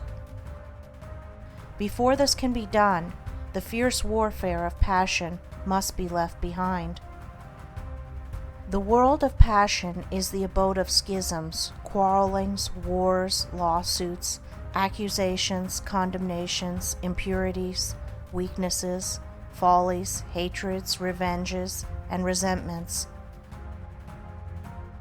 How can a man perceive justice or understand truth who is even partly involved in the fierce play of its blinding elements?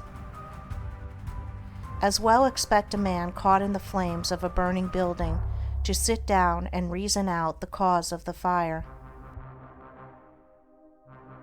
In this realm of passion, men see injustice in the actions of others, because seeing only immediate appearances, they regard every act as standing by itself, undetached from cause and consequence. Having no knowledge of cause and effect in the moral sphere, men do not see the exacting and balancing process which is momentarily proceeding, nor do they ever regard their own actions as unjust, but only the actions of others. A boy beats a defenseless animal, then a man beats the defenseless boy for his cruelty, then a stronger man attacks the man for his cruelty to the boy. Each believes the other to be unjust and cruel, and himself to be just and humane.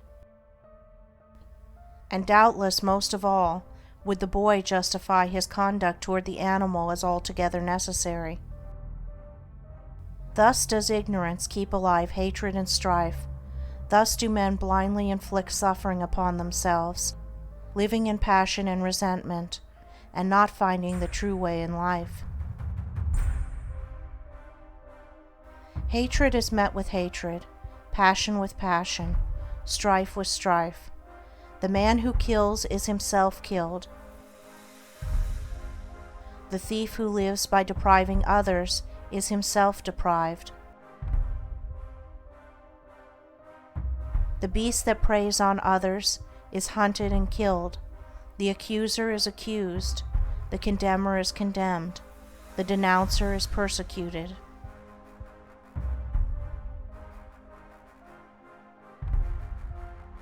By this the slayer's knife doth stab himself, the unjust judge has lost his own defender, the false tongue dooms its lie, the creeping thief and spoiler rob to render.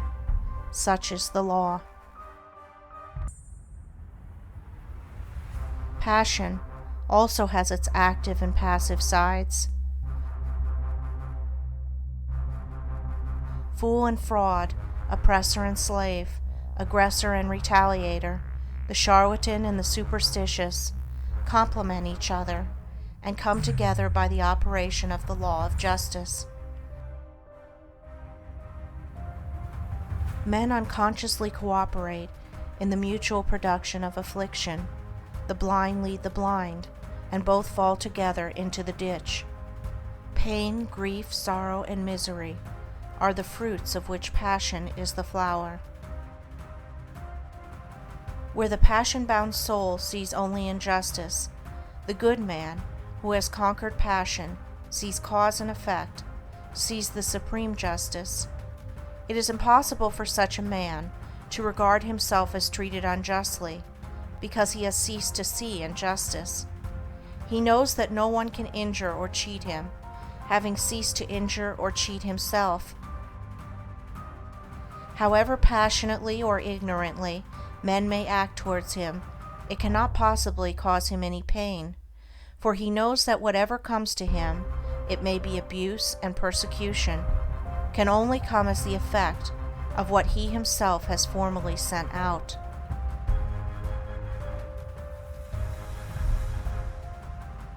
He therefore regards all things as good, rejoices in all things, loves his enemies and blesses them that curse him, regarding them as the blind but beneficent instruments by which he is enabled to pay his moral debts to the great law. The good man, having put away all resentment, retaliation, self-seeking, and egotism, has arrived at a state of equilibrium, and has thereby become identified with the eternal and universal equilibrium.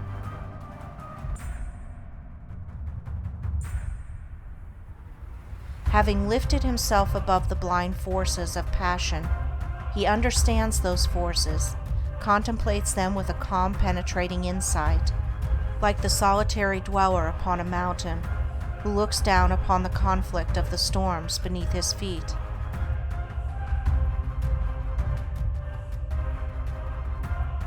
For him, injustice has ceased, and he sees ignorance and suffering on the one hand, and enlightenment and bliss on the other.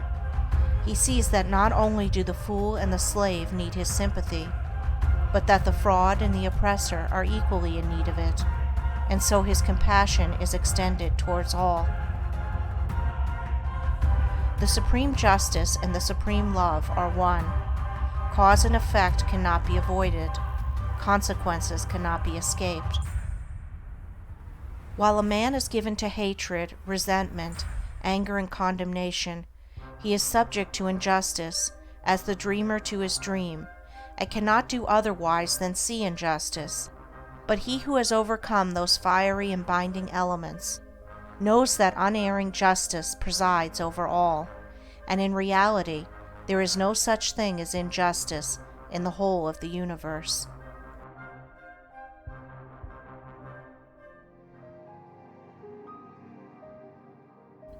Chapter 14. The Use of Reason.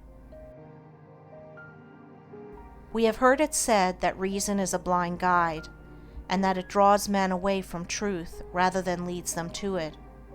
If this were true, it would be better to remain, or to become, unreasonable, and to persuade others to do so. We have found, however, that the diligent cultivation of the divine faculty of reason brings about calmness and mental poise, and enables one to meet cheerfully the problems and difficulties of life. It is true that there is a higher light than reason, even that of the Spirit of Truth itself, but without the aid of reason, truth cannot be apprehended. They who refuse to trim the lamp of reason will never, whilst they so refuse, perceive the light of truth, for the light of reason is a reflection of that light. Reason is a purely abstract quality, and comes midway between the animal and divine consciousness in man, and leads, if rightly employed, from the darkness of one to the light of the other. It is true that reason may be enlisted in the service of the lower, self-seeking nature, but this is only a result of its partial and imperfect exercise. A fuller development of reason leads away from the selfish nature, and ultimately allies the soul with the highest, the divine.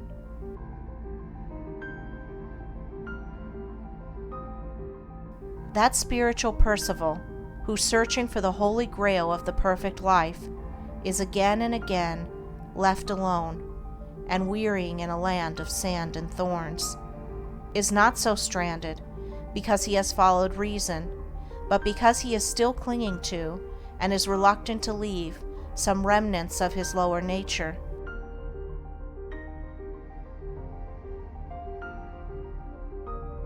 He who will use the light of reason as a torch to search for truth will not be left at last in comfortless darkness. Come now, and let us reason together, saith the Lord. Though your sins may be as scarlet, they shall be as white as snow. Many men and women pass through untold sufferings, and at last die in their sins, because they refuse to reason, because they cling to those dark delusions which even a faint glimmer of light of reason would dispel, and all must use their reason freely, fully, and faithfully. Who would exchange the scarlet robe of sin and suffering for the white garment of blamelessness and peace? It is because we have proved and know these truths that we exhort men to tread the middle road, whose course bright beyond reason traces, and soft quiet smooths. For reason leads away from passion and selflessness into the quiet ways of sweet persuasion and gentle forgiveness.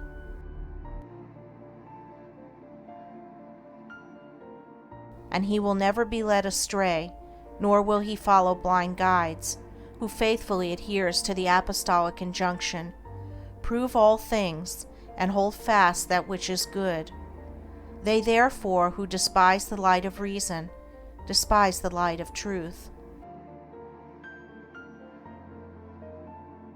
Large numbers of people are possessed of the strange delusion that reason is somehow intimately connected with the denial of the existence of God.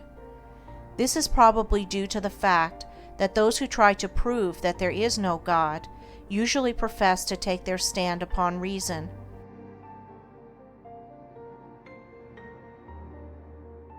While those who try to prove the reverse generally profess to take their stand on faith. Such argumentative combatants, however, are frequently governed more by prejudice than either faith or reason, their object being not to find truth, but to defend and confirm a preconceived opinion.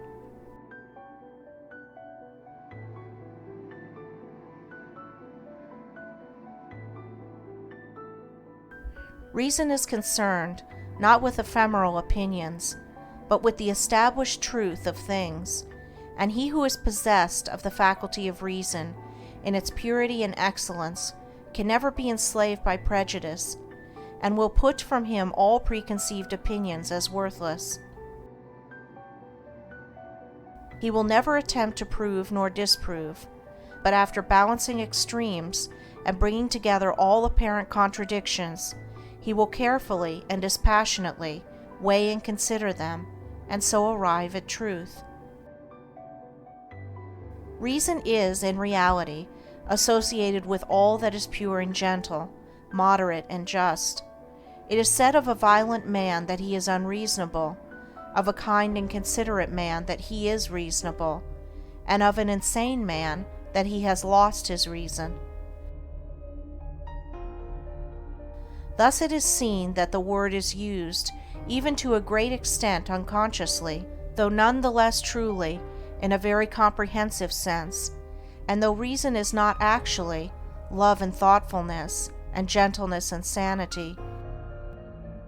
It leads to and is intimately connected with these divine qualities, and cannot, except for purposes of analysis, be dissociated with them. Reason represents all that is high and noble in man. It distinguishes him from the brute which blindly follows its animal inclinations. And just in the degree that man disobeys the voice of reason and follows his inclinations, does he become brutish. As Milton says, "Reason in man obscured, or not obeyed, immediately inordinate desires and upstart passions catch the government, from reason and to servitude reduce, man till then free." The following definition of reason, from Nuttall's Dictionary, will give you some idea of the comprehensiveness of the word.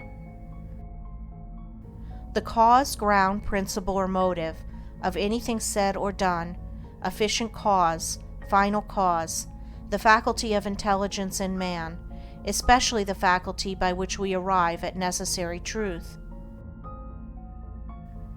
It will thus be seen that reason is a term, the breadth of which is almost sufficient to embrace even truth itself, and Archbishop Trench tells us in his celebrated work on the study of words, that the terms reason and word are indeed so essentially one and the same that the Greek language has one word for them both, so that the Word of God is the reason of God, and one of the renderings of Lao Tzu's Tao is reason, so that in the Chinese translation of our New Testament, St. John's Gospel runs, "In the beginning was the Tao."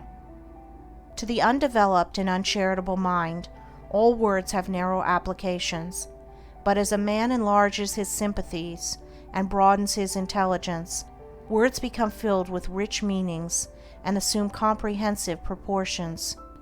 Let us therefore cease from foolish quarrelings about words, and like reasonable beings, search for principles and practice those things which make for unity and peace. Above Life's Turmoil by James Allen, Chapter 15. Self-discipline. A man does not live until he begins to discipline himself. He merely exists. Like an animal, he gratifies his desires and pursues his inclinations just where they may lead him. He is happy as a beast is happy, because he is not conscious of what he is depriving himself. He suffers as the beast suffers, because he does not know the way out of suffering. He does not intelligently reflect upon life, and lives in a series of sensations, longings, and confused memories which are unrelated to any central idea or principle. A man whose inner life is so ungoverned and chaotic must necessarily manifest this confusion in the visible conditions of his outer life in the world, and though for a time, running with the stream of his desires, he may draw to himself a more or less large share of the outer necessities and comforts of life, he never achieves any real success, nor accomplishes any real good, and sooner or later worldly failure and disaster are inevitable, as the direct result of the inward failure to properly adjust and regulate those mental forces which make the outer life.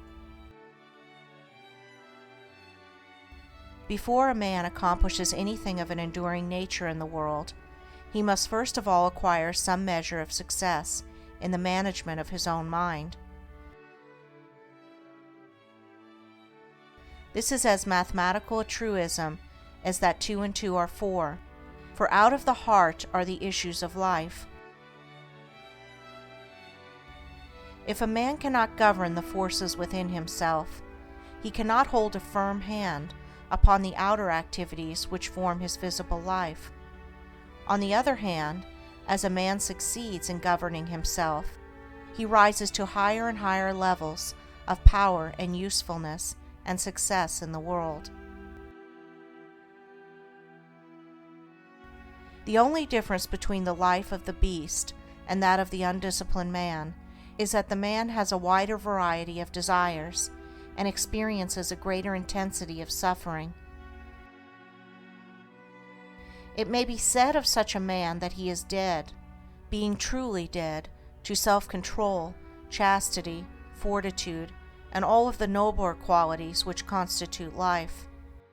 In the consciousness of such a man, the crucified Christ lies entombed, awaiting that resurrection which shall revivify the mortal sufferer and wake him up to a knowledge of the realities of his existence. With the practice of self-discipline, a man begins to live, for he then commences to rise above the inward confusion and to adjust his conduct to a steadfast center within himself. He ceases to follow where inclination leads him, reins in the steed of his desires, and lives in accordance with the dictates of reason and wisdom.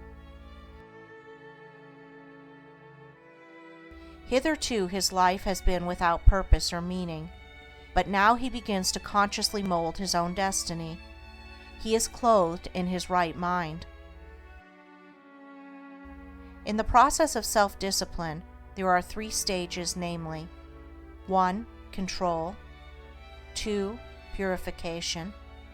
3. Relinquishment. A man begins to discipline himself by controlling those passions which have hitherto controlled him. He resists temptation and guards himself against all those tendencies to self-gratifications which are so easy and natural, and which have formerly dominated him.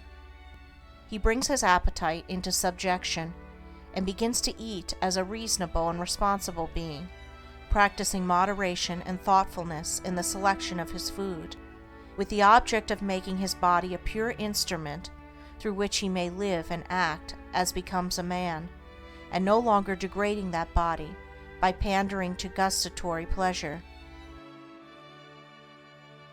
He puts a check upon his tongue, his temper, and in fact, his every animal desire and tendency, and this he does by referring all acts to a fixed center within himself. It is a process of living from within outward, instead of, as formerly, from without inward. He conceives an ideal, and enshrining that ideal in the sacred recesses of his heart, he regulates his conduct in accordance with its exaction and demands.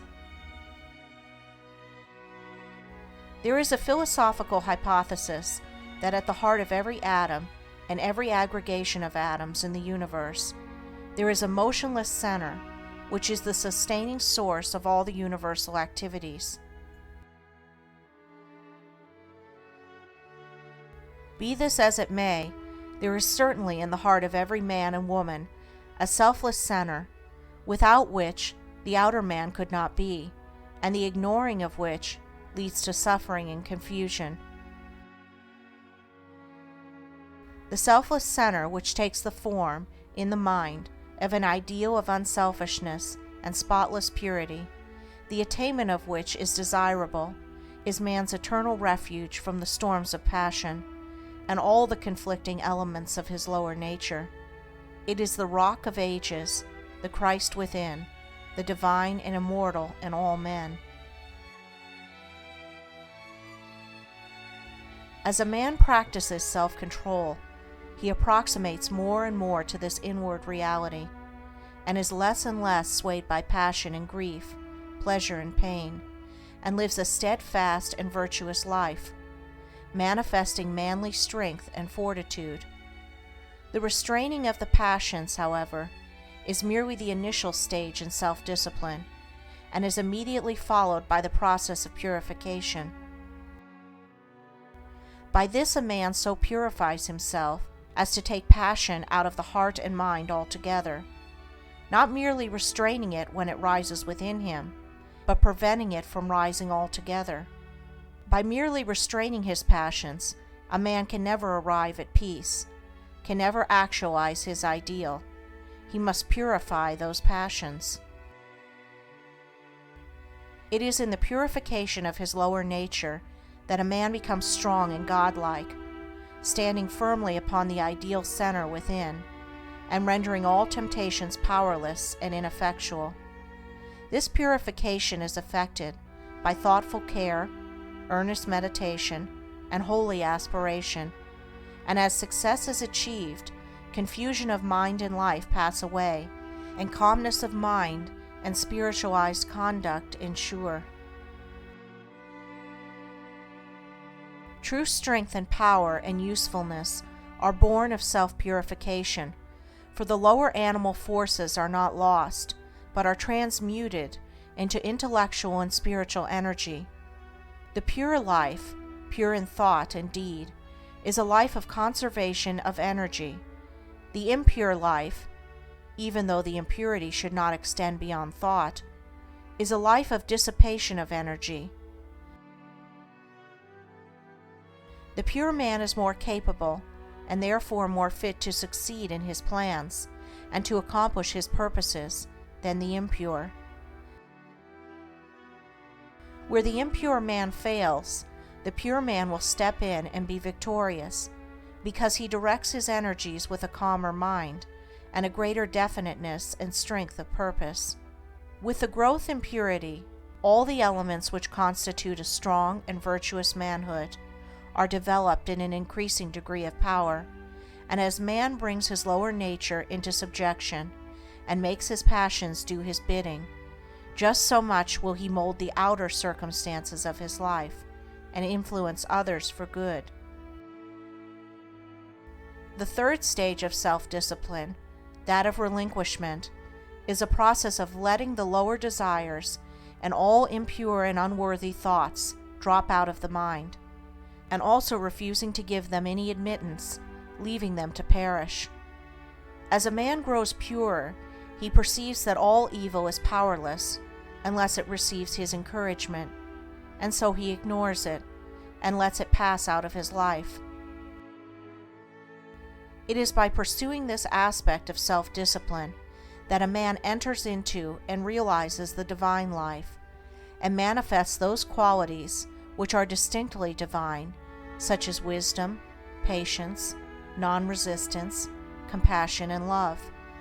It is here also where a man becomes consciously immortal, rising above all the fluctuations and uncertainties of life, and living in an intelligent and unchangeable peace. By self-discipline, a man attains to every degree of virtue and holiness, and finally becomes a purified son of God, realizing his oneness with the central heart of all things.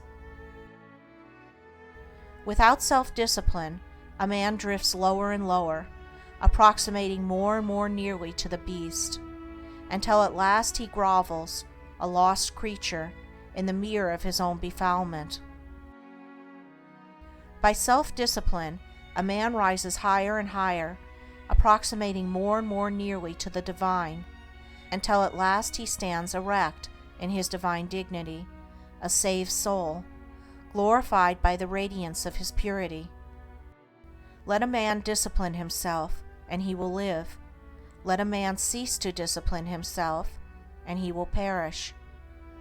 As a tree grows in beauty, health, and fruitfulness by being carefully pruned and tended, so a man grows in grace and beauty of life by cutting away all the branches of evil from his mind, and as he tends and develops the good by constant and unfailing effort. As a man by practice acquires proficiency in his craft, so the earnest man acquires proficiency in goodness and wisdom. Men shrink from self-discipline because in its early stages it is painful and repellent, and the yielding to desire is, at first, sweet and inviting, but the end of desire is darkness and unrest, whereas the fruits of discipline are immortality and peace. Above Life's Turmoil by James Allen. Chapter 16. Resolution. Resolution is the directing and impelling force in individual progress. Without it, no substantial work can be accomplished. Not until a man brings resolution to bear upon his life does he consciously and rapidly develop, for a life without resolution is a life without aims, and a life without aims is a drifting and unstable thing. Resolution may, of course, be linked to downward tendencies, but it is more usually the companion of noble aims and lofty ideals, and I am dealing with it in this, its highest use and application. When a man makes a resolution, it means that he is dissatisfied with his condition, and is commencing to take himself in hand with a view in producing a better piece of workmanship out of the mental materials of which his character and life are composed. And insofar as he is true to his resolution, he will succeed in accomplishing his purpose. The vows of the saintly once are holy resolutions directed towards some victory over self, and the beautiful achievements of holy men and the glorious conquests of the divine teachers were rendered possible and actual by the pursuit of unswerving resolution. To arrive at the fixed determination, to walk a higher path than heretofore, although it reveals the great difficulties which have to be surmounted, it yet makes possible the treading of that path and illuminates its dark places with the golden halo of success.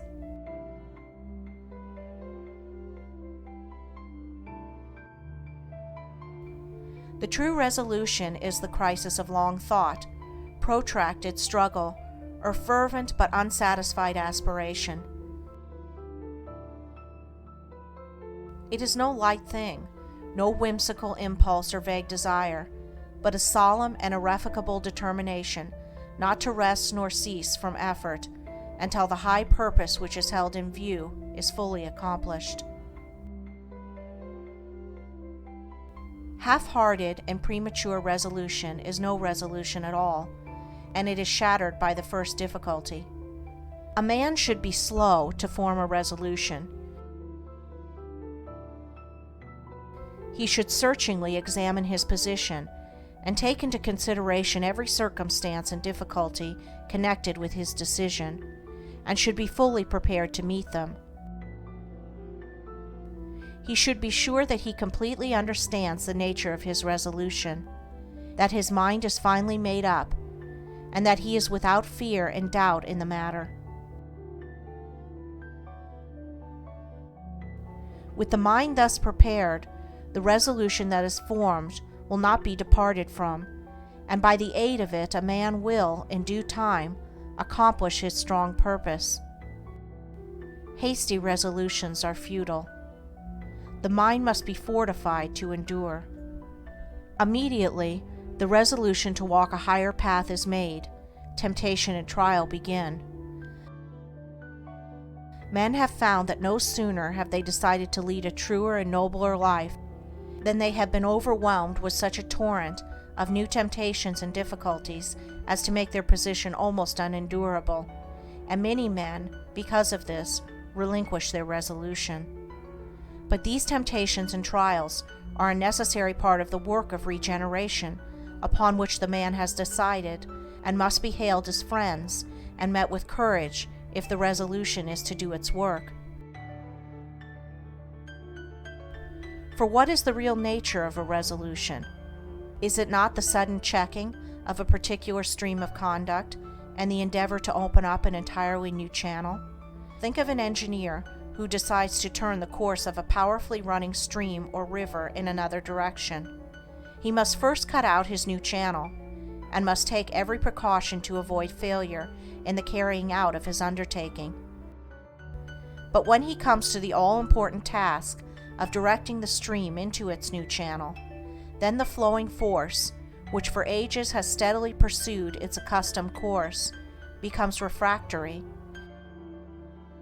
and all the patience and care and skill of the engineer will be required for the successful completion of the work. It is even so with the man who determines to turn his course of conduct in another and higher direction. Having prepared his mind, which is the cutting of a new channel, he then proceeds to the work of redirecting his mental forces, which have hitherto flowed on uninterruptedly, into the new course. Immediately this is attempted, the arrested energy begins to assert itself in the form of powerful temptations and trials, hitherto unknown and unencountered. And this is exactly as it should be. It is the law, and the same law that is in the water is in the mind. No man can improve upon the established law of things, but he can learn to understand the law instead of complaining and wishing things were different. The man who understands all that is involved in the regeneration of his mind will glory in tribulations, knowing that only by passing through them can he gain strength, obtain purity of heart, and arrive at peace.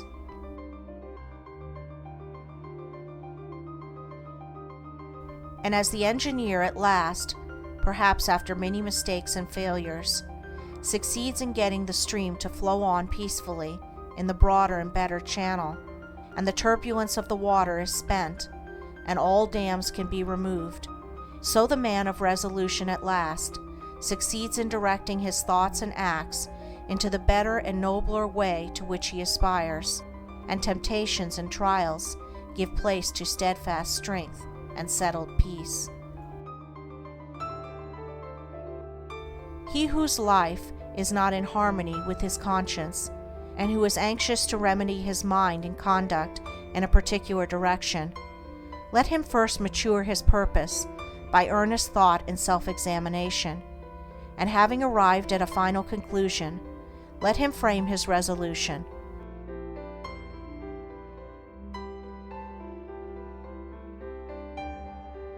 And having done so, let him not swerve from it. Let him remain true to his decision under all circumstances, and he cannot fail to achieve his good purpose.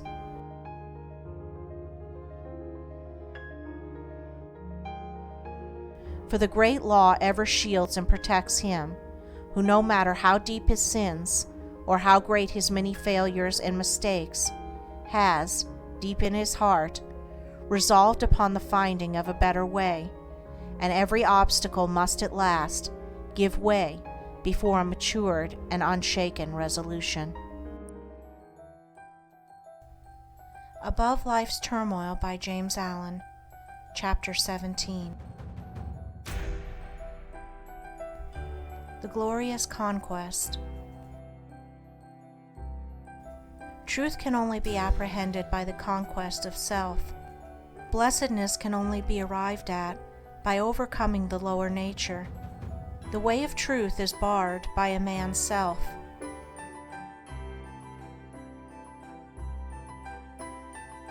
The only enemies that can actually hinder him are his own passions and delusions. Until a man realizes this and commences to cleanse his heart, he has not found the path which leads to knowledge and peace.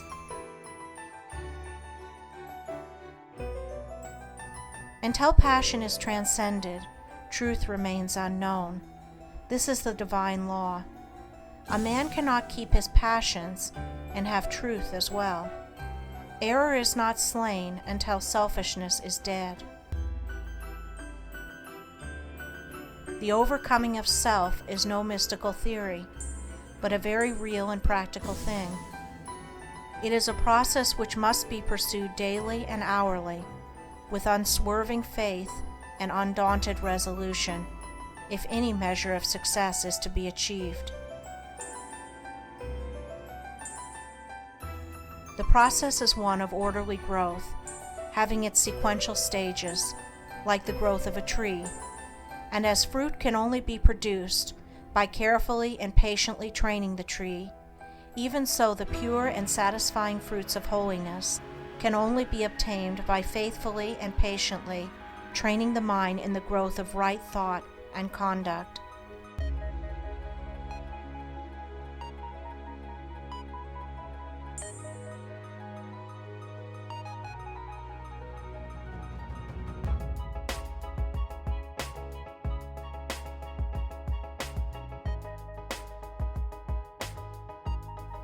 There are 5 steps in the overcoming of passion, which includes all bad habits and particular forms of wrongdoing, which I will call 1. Repression, 2. Endurance, 3. Elimination, 4. Understanding, 5. Victory. When men fail to overcome their sins, it is because they begin to try at the wrong end. They want to have the stage of victory without passing through the previous 4 stages. They are in the position of a gardener who wants to produce good fruit without training and attending to his trees.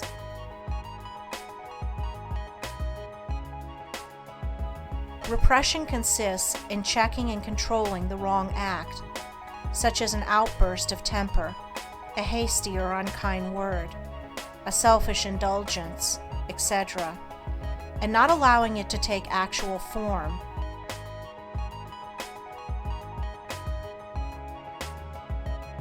This is equivalent to the gardener nipping off the useless buds and branches from his tree. It is a necessary process, but a painful one. The tree bleeds while undergoing the process, and the gardener knows that it must not be taxed too severely. The heart also bleeds when it refuses to return passion for passion, when it ceases to defend and justify itself. It is the process of mortifying the members, of which St. Paul speaks. But this repression is only the beginning of self-conquest. When it is made an end in itself, and there is no object of finally purifying the heart, that is a stage of hypocrisy, a hiding of one's true nature, and striving to appear better in the eyes of others than one really is. In that case, it is an evil, but when adopted as the first stage toward complete purification, it is good.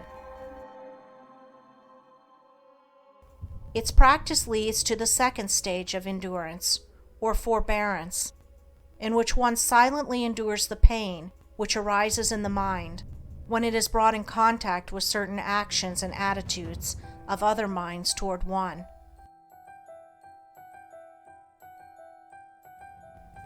As success is attained in this stage, the striver comes to see that all his pain actually arises in his own weaknesses, and not in the wrong attitudes of others toward him.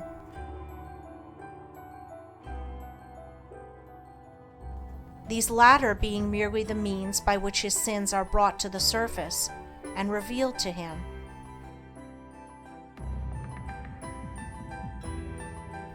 He thus gradually exonerates all others from blame in his falls and lapses of conduct, and accuses only himself, and so learns to love those who thus unconsciously reveal to him his sins and shortcomings.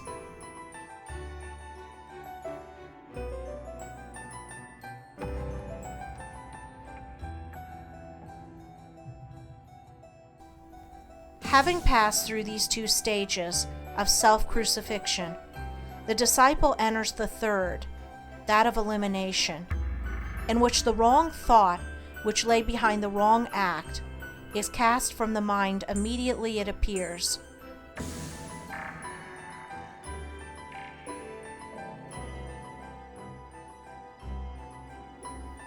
At this stage, conscious strength and holy joy begin to take the place of pain, and the mind having become more comparatively calm, the striver is enabled to gain a deeper insight into the complexities of his mind.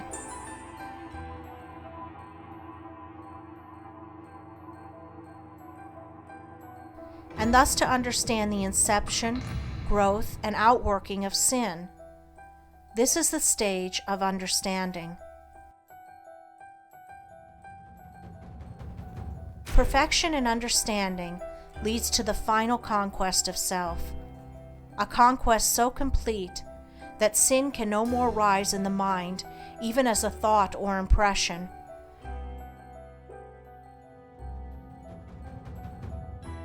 For when the knowledge of sin is complete, when it is known in its totality, from its inception as a seed in the mind to its ripened outgrowth as act and consequence,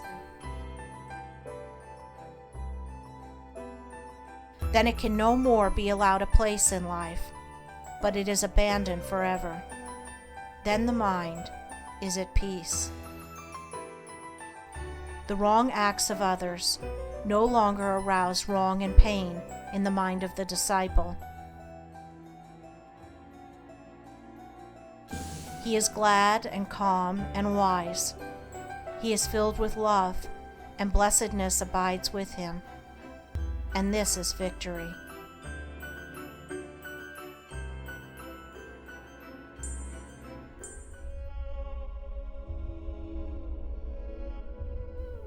Chapter 18. Contentment in Activity.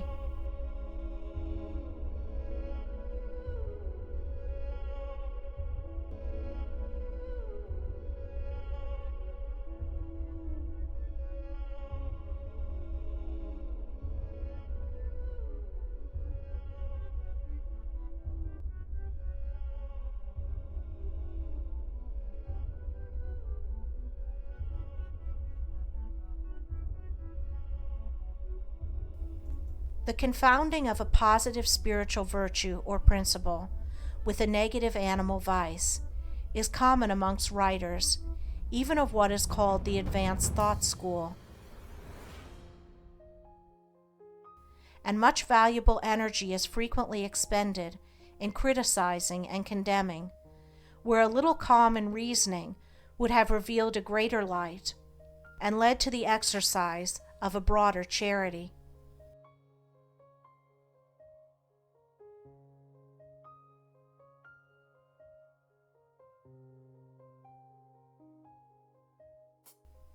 The other day I came across a vicious attack upon the teaching of love, wherein the writer condemns such teaching as weakly, foolish, and hypocritical.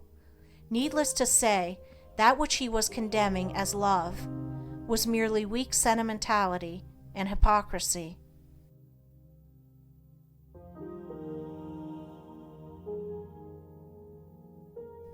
Another writer in condemning meekness does not know that what he calls meekness is only cowardice.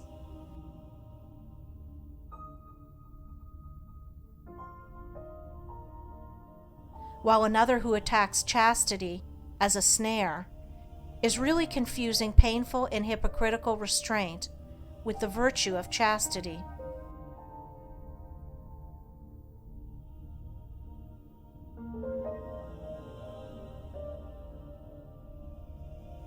And just lately I received a long letter from a correspondent who took great pains to show me that contentment is a vice and is the source of innumerable evils.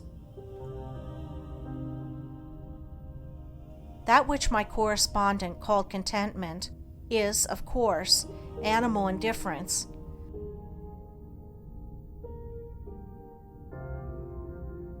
The spirit of indifference is incompatible with progress.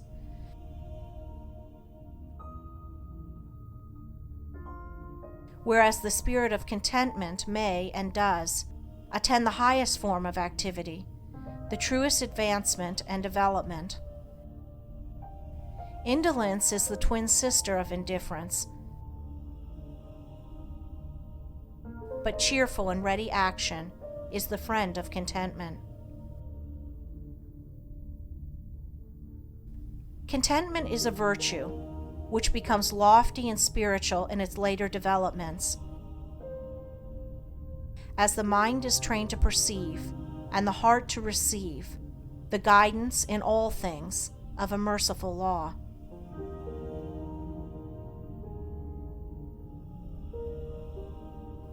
To be contented does not mean to forego effort. It means to free effort from anxiety. It does not mean to be satisfied with sin and ignorance and folly.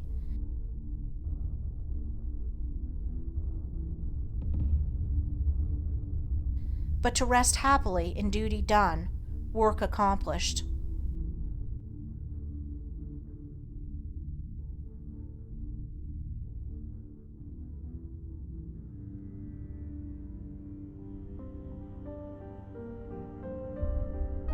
A man may be said to be content to lead a groveling life, to remain in sin and in debt, but such a man's true state is one of indifference to his duty, his obligations, and the just claims of his fellow men.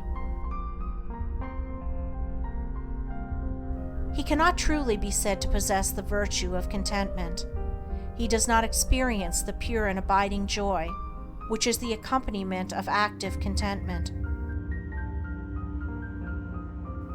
So far as his true nature is concerned, he is a sleeping soul, and sooner or later will be awakened by intense suffering, having passed through which he will find that true contentment is the outcome of honest effort and true living.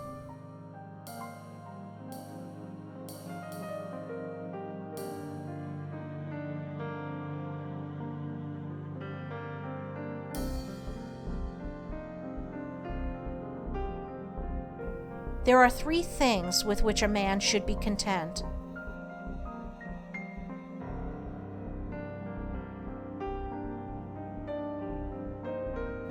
1. With whatever happens.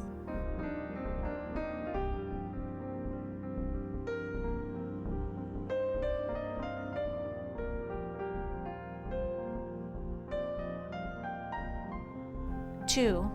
With his friendships and possessions.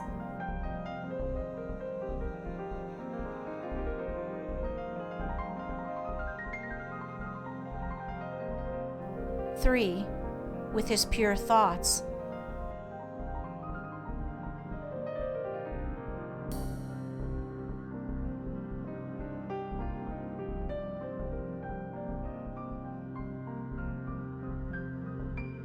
Contented with whatever happens, he will escape grief.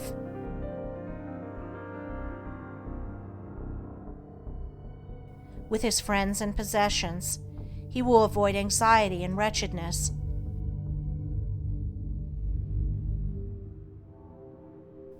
And with his pure thoughts, he will never go back to suffer and grovel in impurities.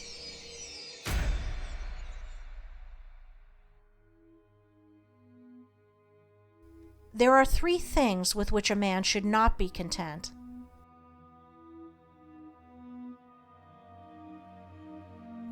1. With his opinions. 2. With his character.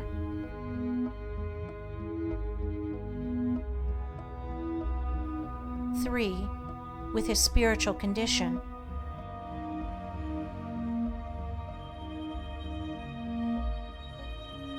Not content with his opinions, he will continually increase in intelligence.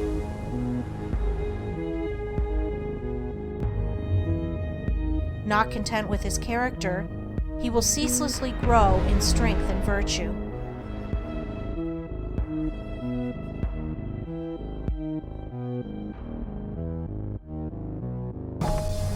And not content with his spiritual condition, he will, every day, enter into a larger wisdom and fuller blessedness.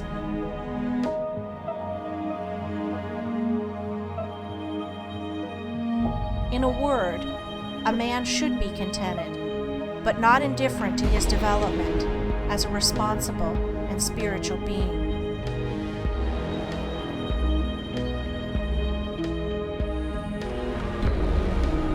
The truly contented man works energetically and faithfully and accepts all results with an untroubled spirit.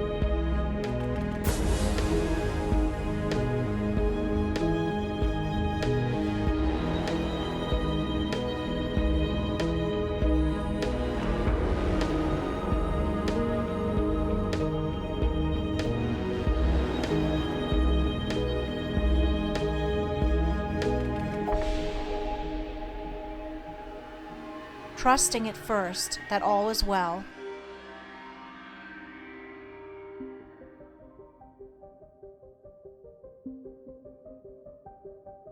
but afterwards, with the growth of enlightenment, knowing that results exactly correspond with efforts.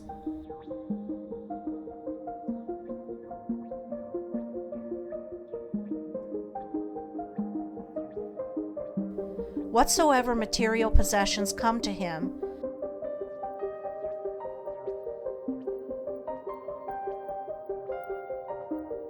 come not by greed and anxiety and strife,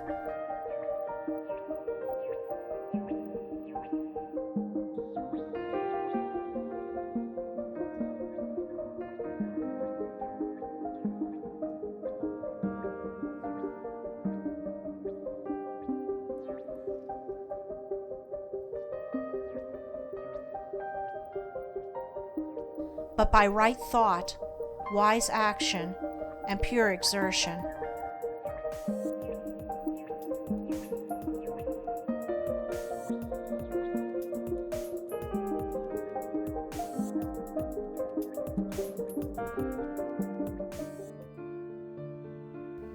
Above Life's Turmoil by James Allen, Chapter 19.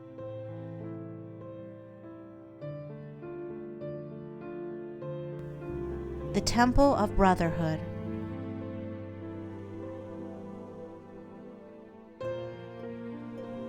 Universal brotherhood is the supreme ideal of humanity, and towards that ideal the world is slowly but surely moving.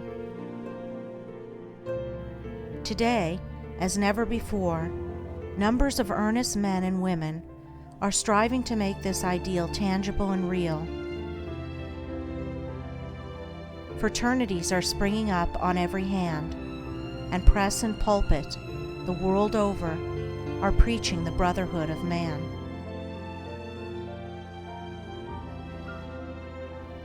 The unselfish elements in all such efforts cannot fail to have their effect upon the race, and are with certainty urging it towards the goal of its noblest aspirations.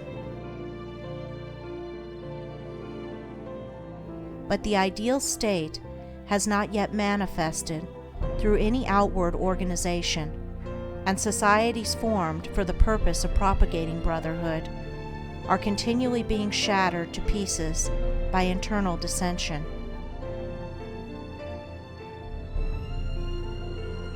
The brotherhood for which humanity sighs is withheld from actuality by humanity itself. It is frustrated even by men who work zealously, for it is a desirable possibility, and this because the purely spiritual nature of brotherhood is not perceived, and the principles involved, as well as the individual course of conduct necessary to perfect unity, are not comprehended.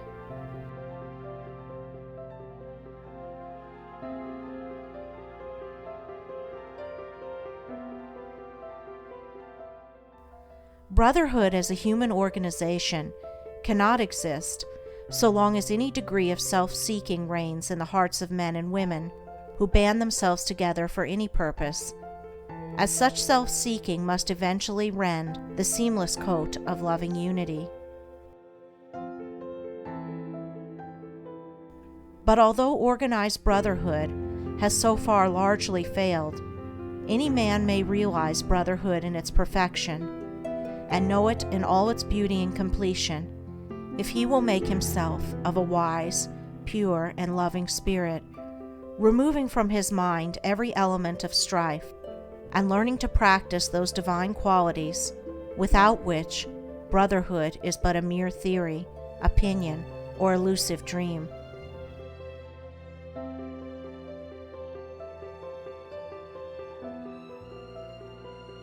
For brotherhood is at first spiritual, and its outer manifestation in the world must follow as a natural sequence.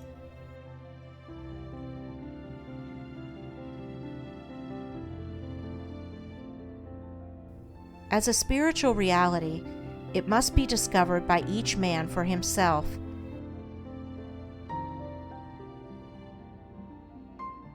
And in the only place where spiritual realities can be found, within himself, and it rests with each whether he shall choose or refuse it.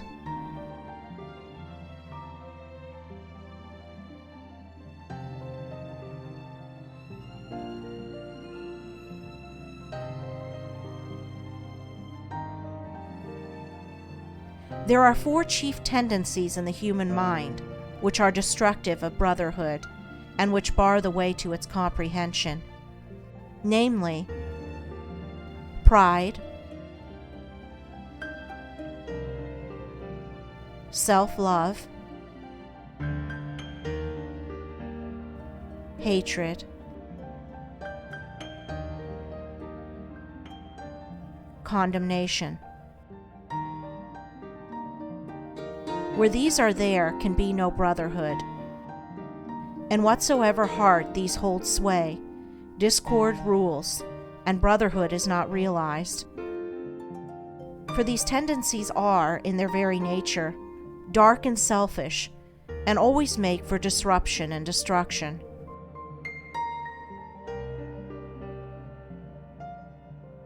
From these four things proceeds that serpent brood of false actions and conditions which poison the heart of man, and fill the world with suffering and sorrow.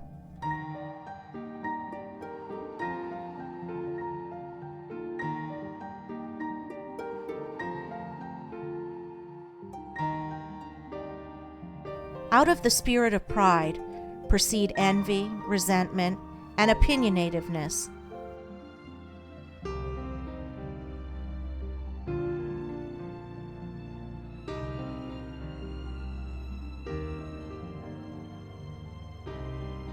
Pride envies the position, influence, or goodness of others. It thinks, I am more deserving than this man or this woman.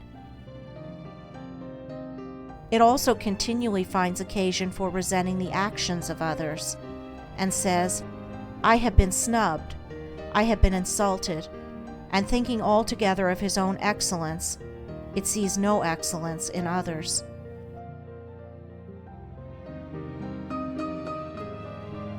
From the spirit of self-love proceed egotism, lust for power, and disparagement and contempt.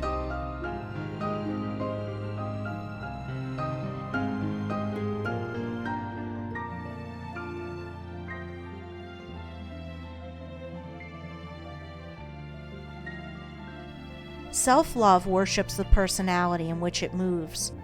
It is lost in the adoration and glorification of that I, that self, which has no real existence, but is a dark dream and a delusion.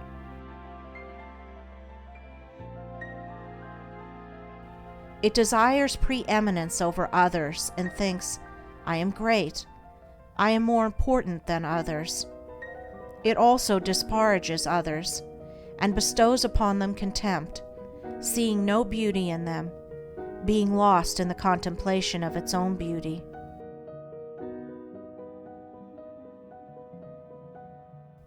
From the spirit of hatred proceed slander, cruelty, reveling, and anger.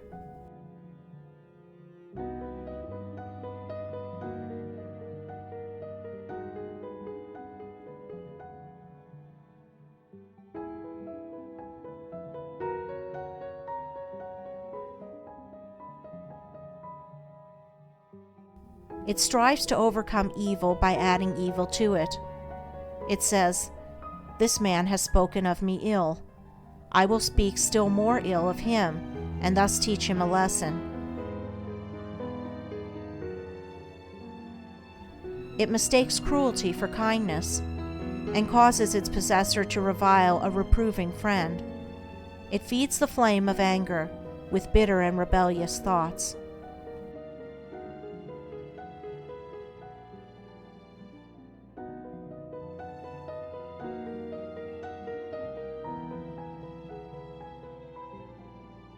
From the spirit of condemnation proceed accusation, false pity, and false judgment.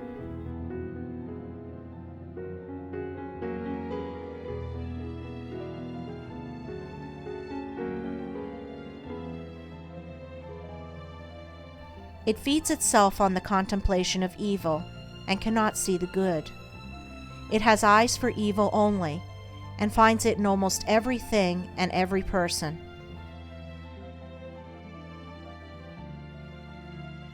It sets up an arbitrary standard of right and wrong by which to judge others, and it thinks, This man does not do as I would have him do. He is therefore evil, and I will denounce him.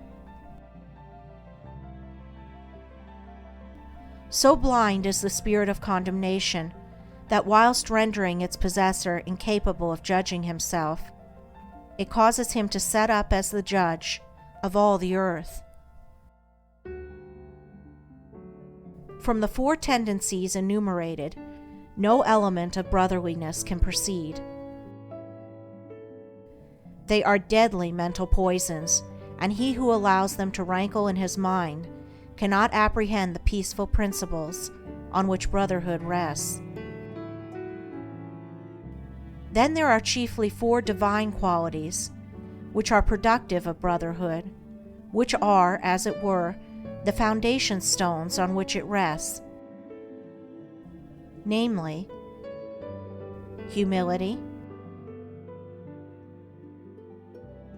self-surrender, love, compassion. Wheresoever these are, their brotherhood is active.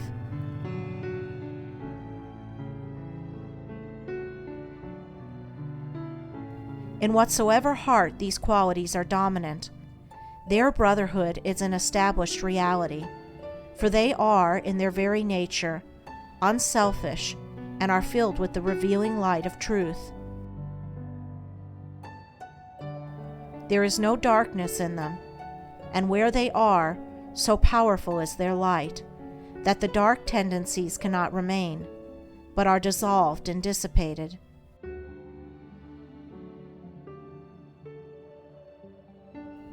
Out of these 4 qualities proceed all those angelic actions and conditions which make for unity and bring gladness to the heart of man and to the world.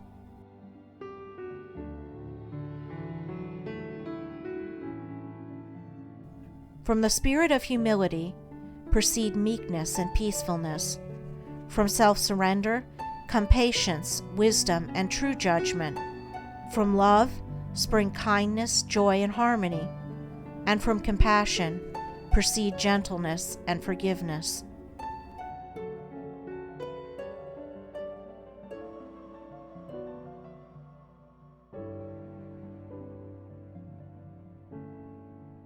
He who has brought himself into harmony with these 4 qualities is divinely enlightened.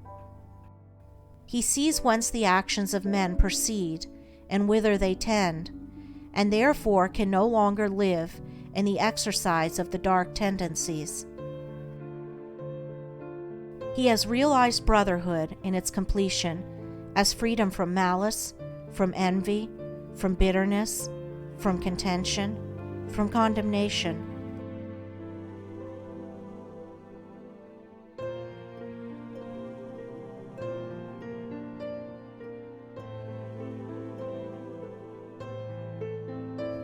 All men are his brothers, those who live in the dark tendencies, as well as those who live in the enlightened qualities, for he knows that when they have perceived the glory and beauty of the light of truth,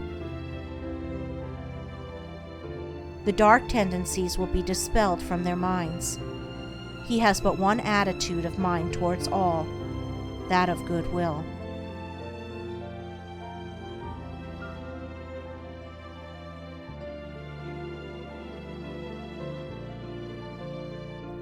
Of the 4 dark tendencies are born ill will and strife.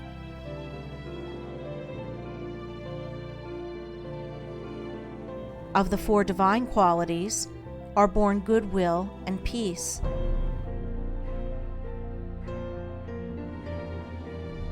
Living in the 4 tendencies, a man is a strife producer.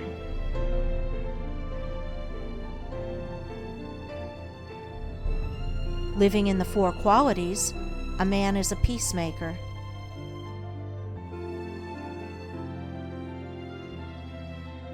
Involved in the darkness of the selfish tendencies, men believe that they can fight for peace, kill to make alive, slay injury by injuring, restore love by hatred, unity by contention, kindness by cruelty, and establish brotherhood by erecting their own opinions, which they themselves will, in the course of time, abandon as worthless, as objects of universal adoration. The wished-for temple of brotherhood will be erected in the world when its 4 foundation stones of humility, self-surrender, love, and compassion are firmly laid in the hearts of men. For brotherhood consists, first of all, in the abandonment of self by the individual, and its after effects is unity between man and man. Theories and schemes for propagating brotherhood are many, but brotherhood itself is one and unchangeable, and consists in the complete cessation from ego and strife, and in practicing goodwill and peace, for brotherhood is a practice and not a theory. Self-surrender and goodwill are its guardian angels, and peace is its habitation.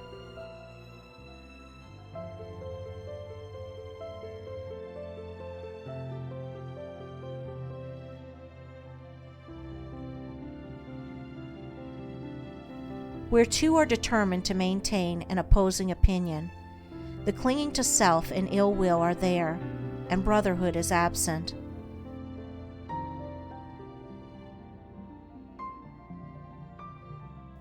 Where two are prepared to sympathize with each other, to see no evil in each other, to serve and not to attack each other, the love of truth and goodwill are there, and brotherhood is present.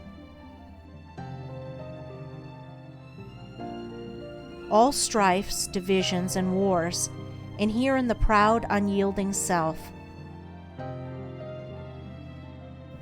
All peace, unity, and concord inhere in the principles which the yielding up of self reveals. Brotherhood is only practiced and known by him whose heart is at peace with all the world.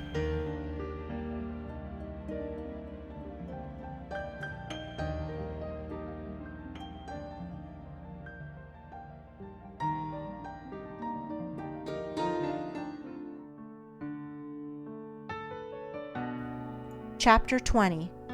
Pleasant Pastures of Peace.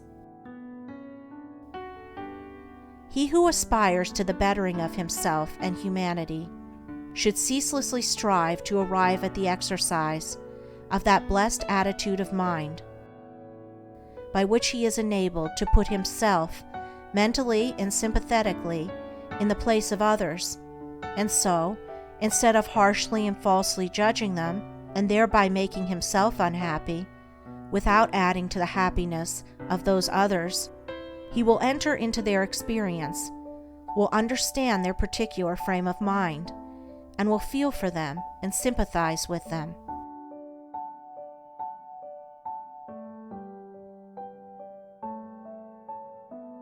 One of the great obstacles to the attainment of such an attitude of mind is prejudice. And until this is removed, it is impossible to act toward others as we would wish others to act toward us. Prejudice is destructive of kindness, sympathy, love, and true judgment, and the strength of a man's prejudice will be the measure of his harshness and unkindness toward others, for prejudice and cruelty are inseparable.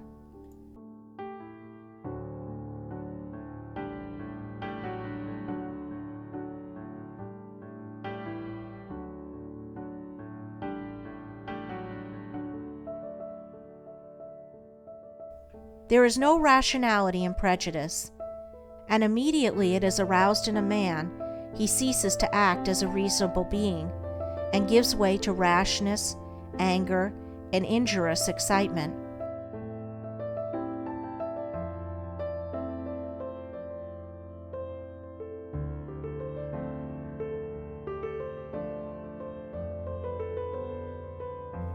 He does not consider his words, nor regard the feelings and liberties of those against whom his prejudices are directed.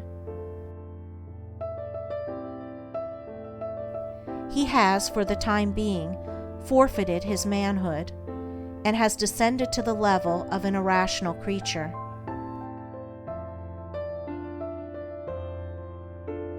While a man is determined to cling to his preconceived opinions, mistaking them for truth, and refuses to consider dispassionately the position of others, he cannot escape hatred nor arrive at blessedness.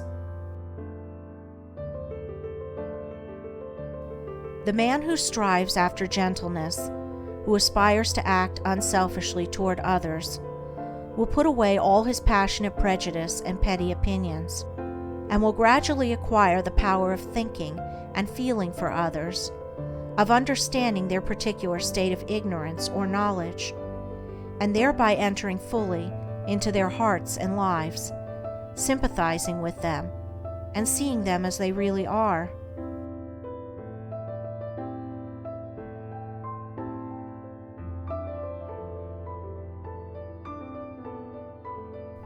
Such a man will not oppose himself to the prejudices of others by introducing his own, but will seek to allay prejudice by introducing sympathy and love, striving to bring out all that is good in men, encouraging the good by appealing to it, and discouraging the evil by ignoring it.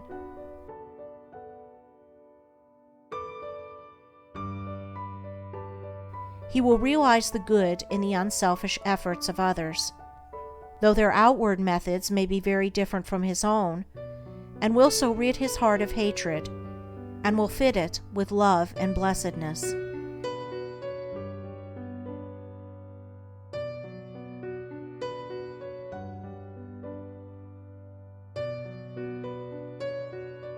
When a man is prone to harshly judge and condemn others, he should inquire how far he fails short himself. He should also reconsider those periods of suffering when he himself was misjudged and misunderstood, and gathering wisdom and love from his own bitter experience,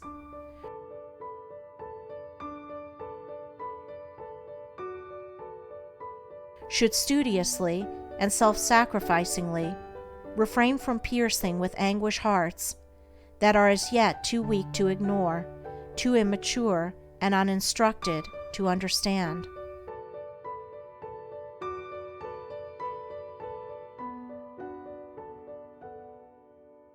Sympathy is not required towards those who are purer and more enlightened than oneself, as the purer one lives above the necessity for it.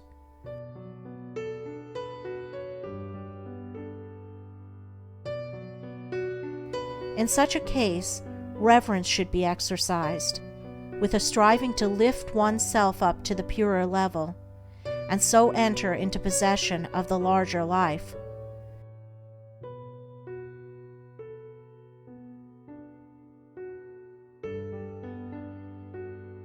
Nor can a man fully understand one who is wiser than himself, and before condemning, he should earnestly ask himself whether he is, after all, better than the man whom he has singled out as the object of his bitterness.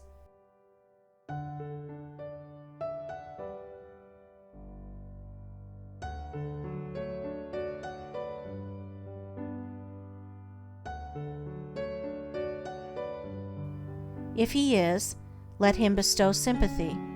If he is not, let him exercise reverence.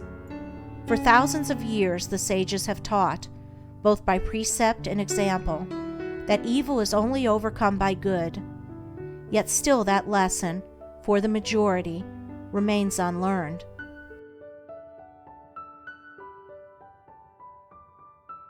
It is a lesson profound in its simplicity, and difficult to learn because men are blinded by the illusions of self.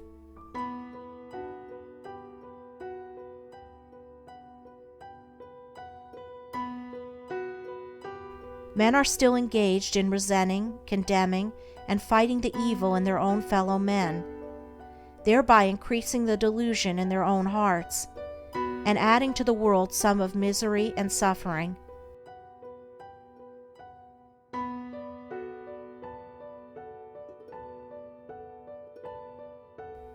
When they find out that their own resentment must be eradicated and put love in its place, evil will perish for lack of sustenance.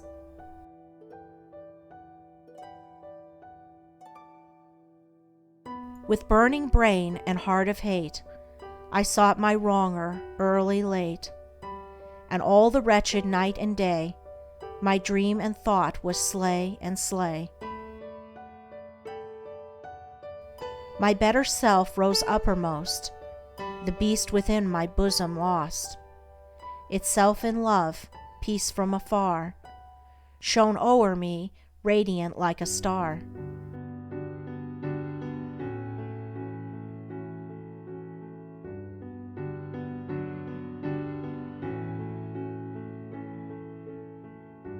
I slew my wronger with a deed of love, I made him bleed with kindness, and I filled for years his soul with tenderness and tears.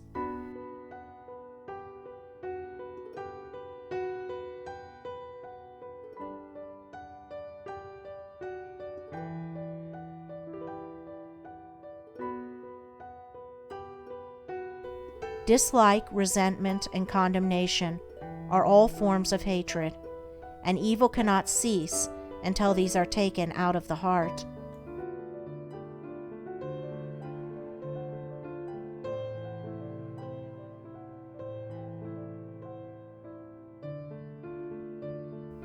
But the obliterating of injuries from the mind is merely one of the beginnings in wisdom. There is a still higher and better way.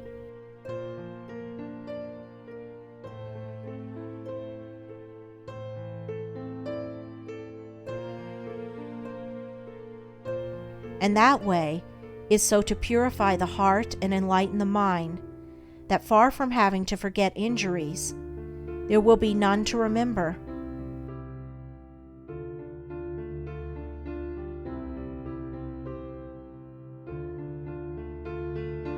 For it is only pride and self that can be injured and wounded by the actions and attitudes of others. And he who takes pride and self out of his heart can never think the thought, I have been injured by another, or I have been wronged by another. From a purified heart proceeds the right comprehension of things, and from the right comprehension of things proceeds the life that is peaceful, freed from bitterness and suffering, calm and wise.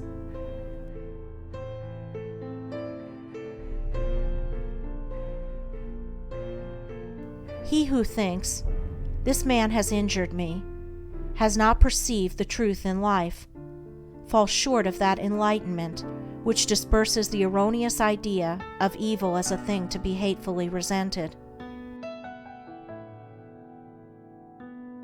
He who is troubled and disturbed about the sins of others is far from truth. He who is troubled and disturbed about his own sins is very near to the gate of wisdom.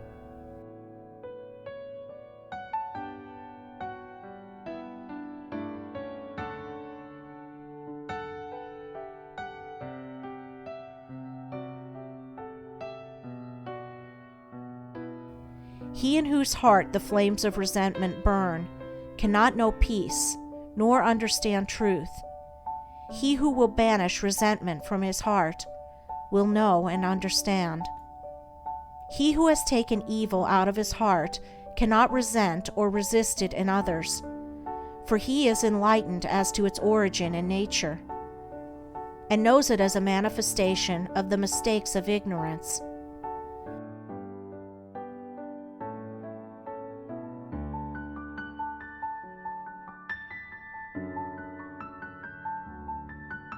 With the increase of enlightenment, sin becomes impossible. He who sins does not understand. He who understands does not sin. The pure man maintains his tenderness of his heart toward those who ignorantly imagine they can do him harm. The wrong attitude of others toward him does not trouble him. His heart is at rest in compassion and love. Blessed is he who has no wrongs to remember, no injuries to forget, in whose pure heart No hateful thought about another can take root and flourish.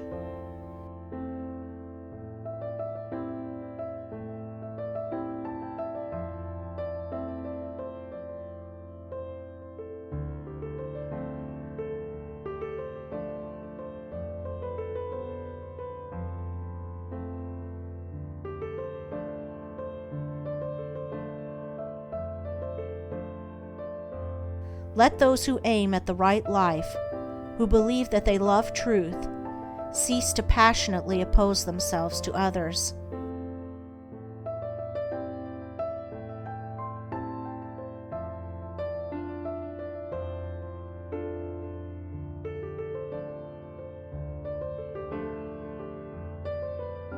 And let them strive to calmly and wisely understand them, and in thus acting toward others, they will be conquering themselves, and while sympathizing with others, their own souls will be fed with the harmony dews of kindness, and their hearts will be strengthened and refreshed in the pleasant pastures of peace.